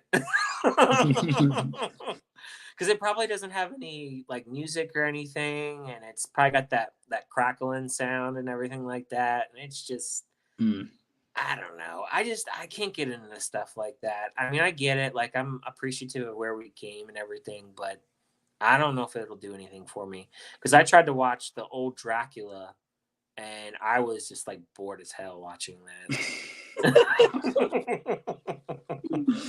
I know that Never probably seen pisses it. some people off, but it's like you just hear the crackling sound and there's no music. It's real slow. Like, I can't do it. I think it depends on, in a way, like how you were brought up. Like, you know, like if your parents showed you like old black and white movies and kind of like very classic TV and stuff, as you get older, you'll be like, oh, I remember watching this as a kid, and that. Yeah. You get into it, but like me and you, Ryan, like I agree, I wasn't brought up on that stuff. So like all the movies, I can appreciate them like you, and there is certain ones I love, like Sound of Music. I love that movie. Mm-hmm. Obviously not like 1922 era, obviously, but yeah, some of them I'm like, I can't get into them. Yeah, I can't. So I never have had a desire to see any of the other Universal monster movies. It always cracks me up because my grandfather was like, "You ever seen that Frankenstein monster movie?" And I'm like, "No." He goes, "That movie was so scary back in the day," and I'm like, "I'm sure it was." So, oh yeah. man, yeah, no. Tarot and Strangers Chapter 1 also has me pretty excited. Ishana Shyamalan makes her debut with a horror film called Watchers. Yeah, I saw that was coming out. I'm seeing all three of those. Strangers Chapter 1, I'm very intrigued how they're going to do that. I personally, I'm not a big fan of the second one, but I'm just intrigued how they will do the third one, because I think it's kind of a reboot, but it's going to be a trilogy, I heard. I'll be honest, Ryan, I'm not really excited for The Strangers. Really? Well, don't get me wrong, I like the first one.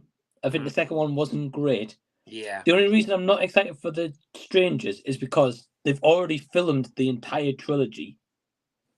And I think the filming, they were only on, like, I think it was a couple of months and they filmed all of them.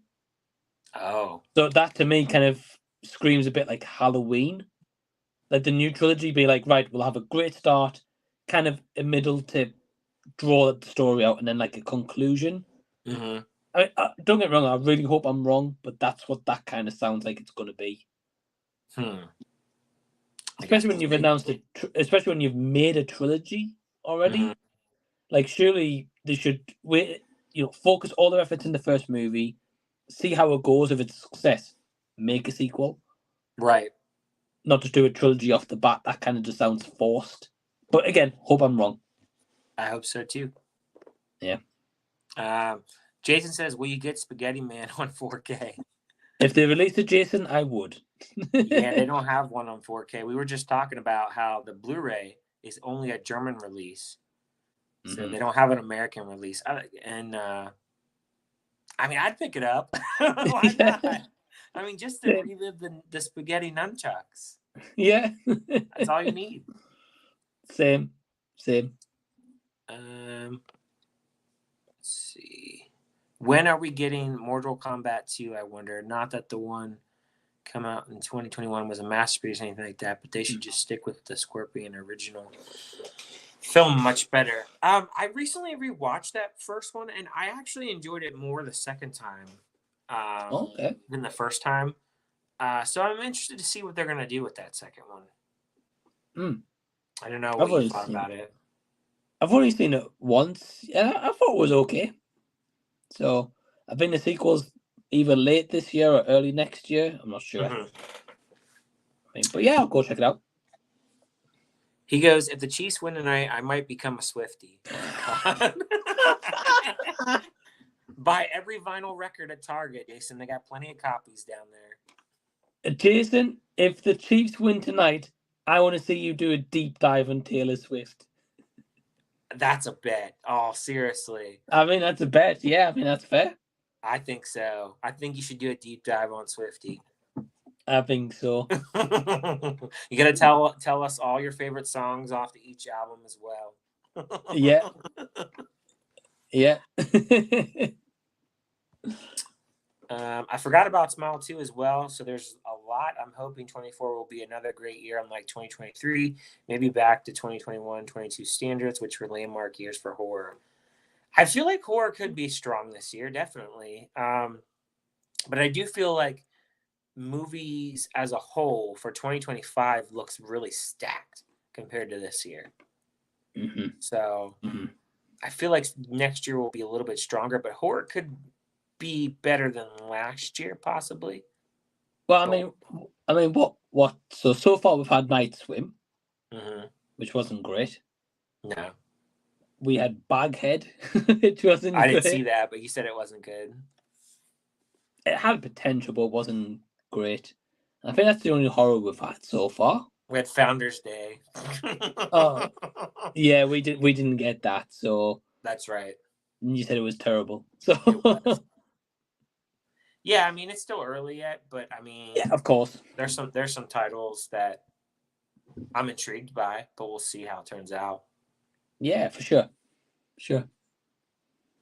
I heard rumors that in the end of Float, Pennywise kills the main character and makes her make out with him. Is this true? What? No, it's not true. Pennywise kills the main character. Well, I don't know. He may be talking about the horror movie Float, because there's a horror movie called #Float. Okay. And there's also the movie Float, the romantic movie. I think he's talking about talking about the romantic movie Float. Okay. So that's probably what he's talking about. But that's funny. That's a different movie. I really hope Godzilla Kong makes so much more money than it did for Godzilla and Kong. Hope it's successful at the box office if missed opportunity during COVID time. Right then, 10 tickets. I think it will do well just because I think people are itching to go see something at the theater, and there hasn't been a lot. So I think like March, like Dune and Godzilla will kind of kickstart a little bit because it's like a couple months before the summer season kind of starts hitting. So I feel like it will do good. I don't know money-wise what that will be, but I feel like it'll do well. Yeah, I think especially with Godzilla -1 hype as well, I think people will be like, "Oh, new Godzilla, cool." Yeah, I think it'll do well. Me too.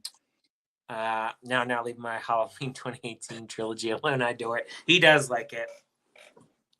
I'll be honest, Rusty. I like 2018. I really like Halloween Kills. Halloween Ends. No.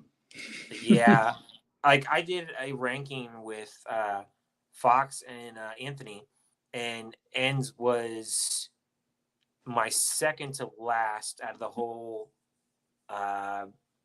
franchise, because Resurrection is worse, I would say. I don't think you've seen Resurrection, because I know you haven't seen all of them. No, I am going to binge watch them this year though. Okay, that might be a ranking for the channel. That would be good. I'm sure Halloween Ends wouldn't have gotten better. Yeah, wait till you watch Resurrection, then you might change your mind. I will. I really did feel like Jason Momoa adopted the Dante, I guess he's saying, character in Aquaman 2. Oh man, don't care. Yeah, I didn't. No offense, Minaj, but Aquaman 2, it's gone. Do you guys have any Criterion Collection DVDs? So the only one that I have is WALL-E, and I'll be honest with you. The reason why I don't is because I don't know any of the movies usually, and they're so expensive, and I'm just not willing at this point. And this is where like I've kind of made my resolution that this year I'm not spending top dollar on movies I've never watched or never heard of. It's just too expensive. But that doesn't mean I'm not opposed to watching those movies. So, but I usually don't know majority of the movies they ever release. So I only have Wally. I agree, Ryan. Whenever I've seen them, I'm like, oh, wow, it's got like a really nice art and packaging, but I've never heard the movie. Well, the thing is, too, like, they'll charge like $50 for like a new 4K scan, and like it's just in a regular case. And I'm like, why are they charging so much for like a regular case? I mean, nothing special in the packaging. Now, Wally was, I think it was like $40, but at least had special packaging and had all these special features. So I think that one was worth it.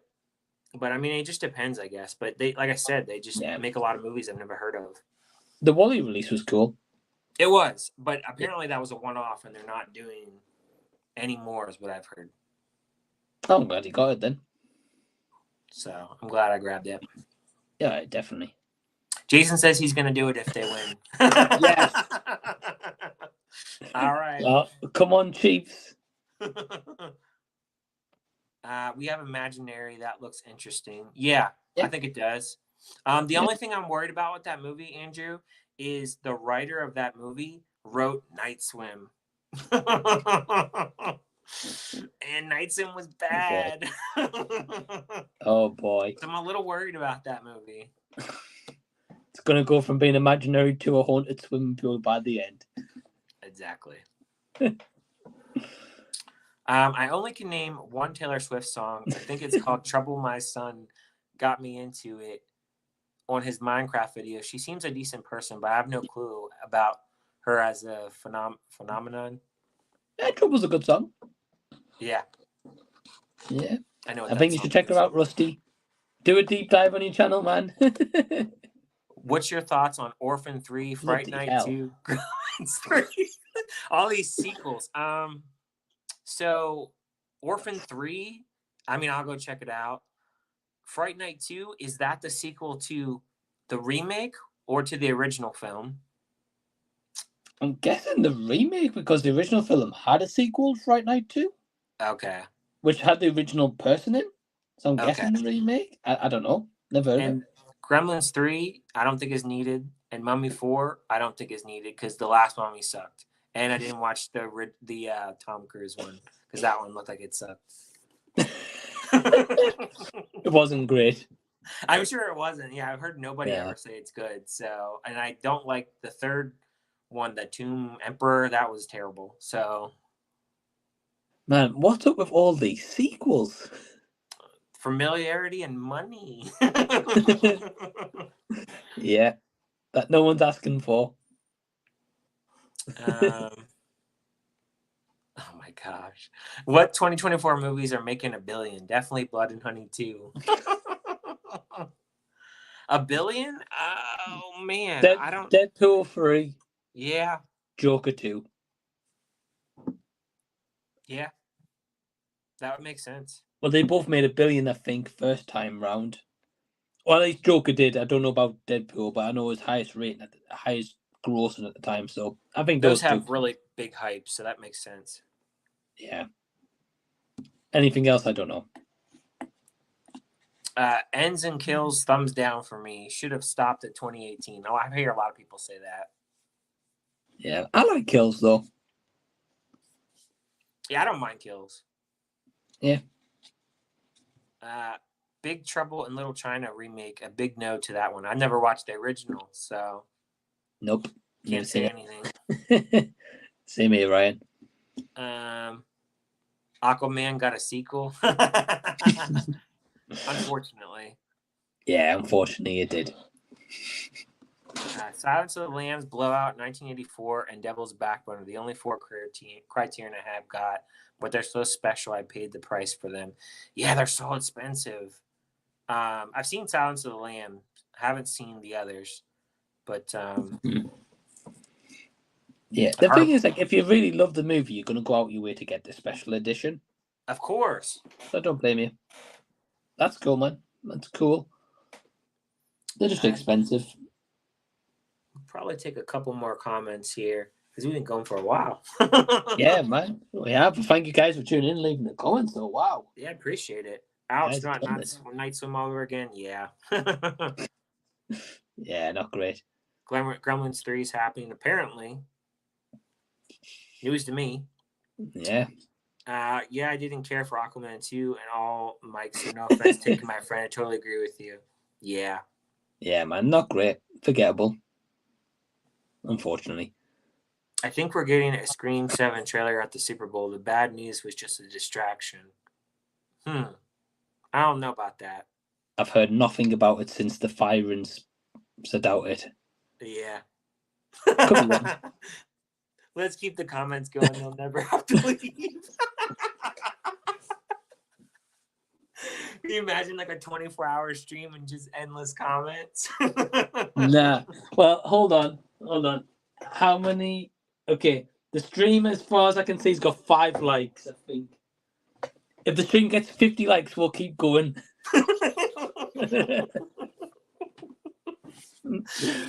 Oh man. Let's see.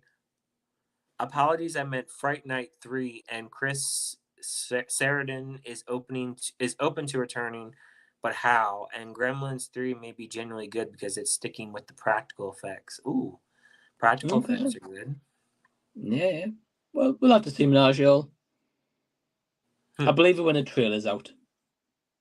I just got another Super Bowl trailer announcement, Kung Fu Panda 4. So that's going to be another one, guys. Yay. I know you guys are stoked. I'm not stoked for that movie. They majority of the actors are not even returning. Yeah. So it feels like a forced movie.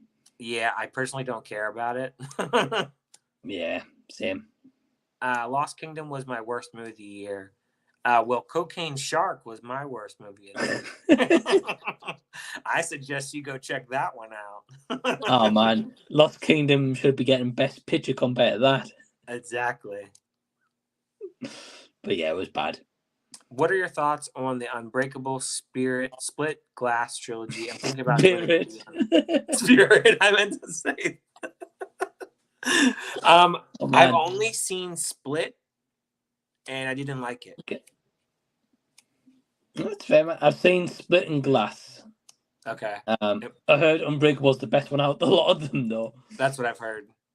Split wasn't huge on Ryan, kind of like you, wasn't really huge. In Glass, yeah, I wasn't a fan. Yeah. But I'd be intrigued to see your video on it, though. Yeah, I've always heard good things about Unbreakable. Mm-hmm. Let's keep it going for a million hours. I mean, I'm pretty sure you guys killing it, right? Yeah, seriously. I see more likes on my end. I see 22, okay. I thought. Well, hold on. Let me refresh my screen. Let me refresh. Let me see. I don't know what it shows. Yeah, I can see 22. Wow, you guys are killing it, 22. I'd say get it to 50 and we'll keep going. Kung Fu Panda, laugh out now. Now, someone may want to rethink. They're going to trail Maxine alongside something like that. Yeah, that would be stupid. That would be great. Oh, you might have gave me an idea, but we shall see. I think he's talking about the 24-hour stream. Let's make it a 48-hour. Oh, man. Dude, we'd be really tired. Yeah. I really wonder what like the Guinness World Record of like the world's longest stream is, like on YouTube or something. There's got to be a record out there. Tell you what, man, if there isn't, we're going for episode 2. Apparently. I'm going to check, actually, because that's an interesting idea. Oh, yeah, what the longest stream would be? You'd take a couple days off from work. If I'm not mistaken, I don't know if it was a live stream. I did actually read this once. I don't know if it was a live stream. Mm-hmm. I think it might have been. I think it was like this guy sleeping for the longest time. What? There's this guy obviously with a camera on just asleep. Oh my gosh. Yeah. Well, my wife, she watches a lot of TikTok, and literally there's these people that will tip this bulldog that sleeps and snores for hours. What? They just sit there and keep tipping him as he snores. What? The things that people do. They're I'm like, tipping them. They're tipping the bulldog, but you guys can't get Ryan monetized. What's going on?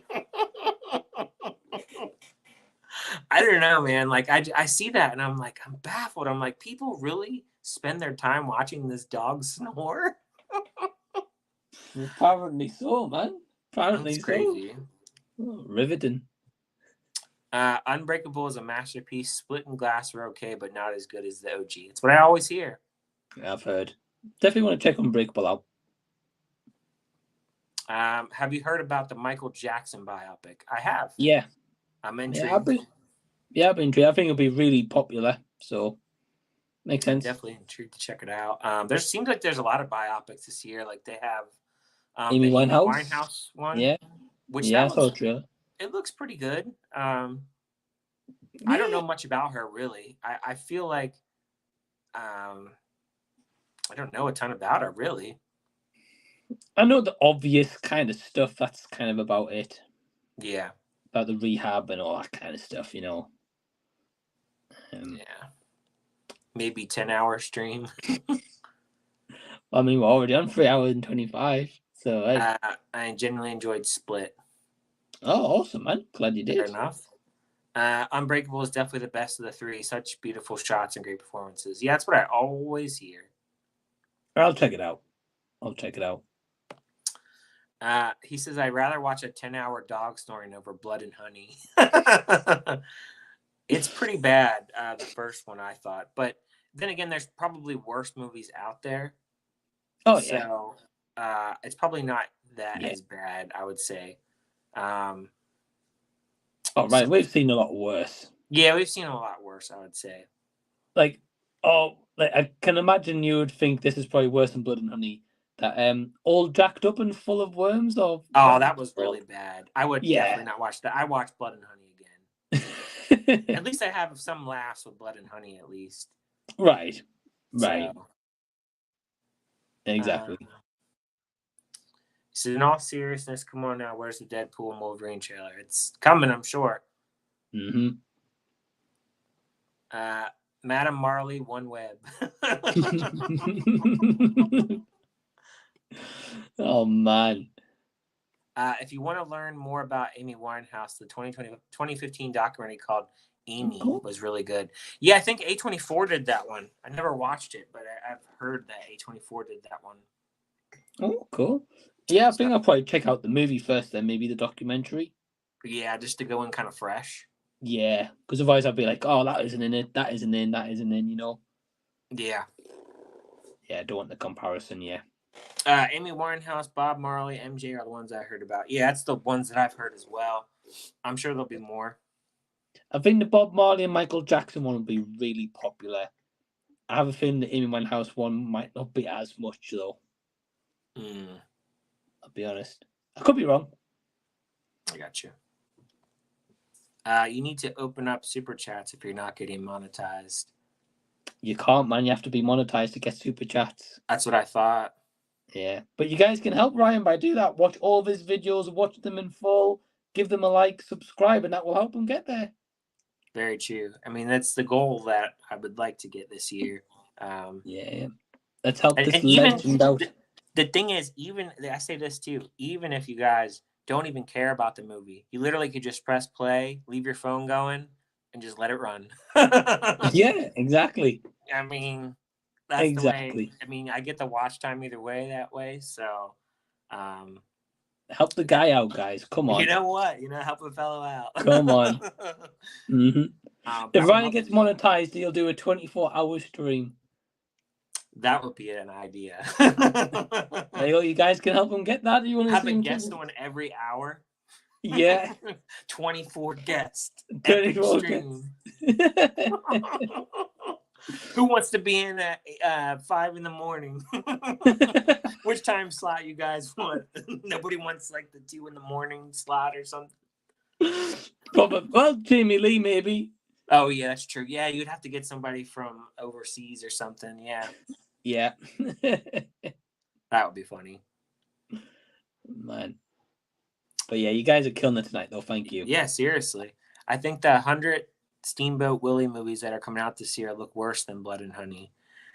Yeah, I'm intrigued to see what they're gonna do with that Mickey's mousetrap. I mean, when you really think about it, you just think how stupid. it's stupid, but we all get curious and we go watch it. Yeah, true. So, how bad day can one. it be? Oh, Ryan, day one purchase for me. Man. Yeah, I'll be watching it. There's always worse movies out there until you reach Halloween Resurrection, which is the combination. He's right. It is bad. Resurrection is bad. Oh, man. It's not good. I can't wait for you to check it out. I can. Easton with the jokes. Phones don't have legs. How's it supposed to run? Pulling out the dad jokes. Oh, man. Well, hey, it's late at night. Why not? I'll take a late night one. Let's go, Ryan. You and me, 1 a.m. Kidding. Brilliant. Oh, man. That would be a wild stream. Honestly, it really would. That would be really crazy. But it is something to think about. Like, if it happened, that would be pretty sweet. Mm-hmm. Yeah, man. I'd be down. Yeah. So it's just planning a 24-hour stream. Like, who wants to watch you talk for 24 hours? I don't know. Well, Pete and them, they do long streams. Yeah, Pete's done like. Well, I mean, I did the episode 40 charity one. I was like 11 hours. Yeah. I don't know how like you had any energy. I mean, you must have been like slamming down energy bars in between like takes or something. Well, so funny thing is, so Emma watched the entire stream. She was like downstairs at the time watching the stream, odd times making food and bringing up food, whatever. And she's by the end, she's like, I've got a really bad head. Yeah. I was like, yeah. Man, it's like screen so long though, it's like it kills your eyes, Yeah, that's true. So I think the only way I'd do a stream like that would be like in between times, maybe do a few watch parties to break it up. Right. And get a few guests on, be like, right, get the guests on to do watch parties, and yeah, that makes sense. I'm sure we could arrange it though. Oh yeah, for sure. Be like, Ryan, how you spending your weekend off work? Oh, doing a 24-hour stream. Exactly. Well, I had to take a day off or something after that. Yeah, definitely. Deadpool Wolverine trailer is out. There you go, man. You didn't have long to wait. Oh my gosh, be right back. All right, be right back. Lots of crime channels do 24-hour streams, but they're just string up recorded past episodes. Yeah. That makes sense. Mm-hmm. Not the real deal. Me, I'd watch, or there's that one guy that would too. Laugh out loud. Hey, appreciate it, man. Appreciate it. It's a lot of love. I guess we'll go ahead and get ready to wrap it up here. We've caught up in the comments. I mean, this was nice. 3.5 hours, and we did a long stream and went from streaming to other stuff. But I mean, I had a fun time with this first episode, and we got a lot talked about. So, me too, man. Thanks for having me. Yeah, man. Like, I'm glad that we got to do this, and we'll start planning for episode 2. Should we announce what episode 2 is, or should we keep it a mystery? Yeah. You guys get them to 50 likes, we'll announce episode 2. We'll keep it a mystery for now, but we will have episode 2 coming out soon.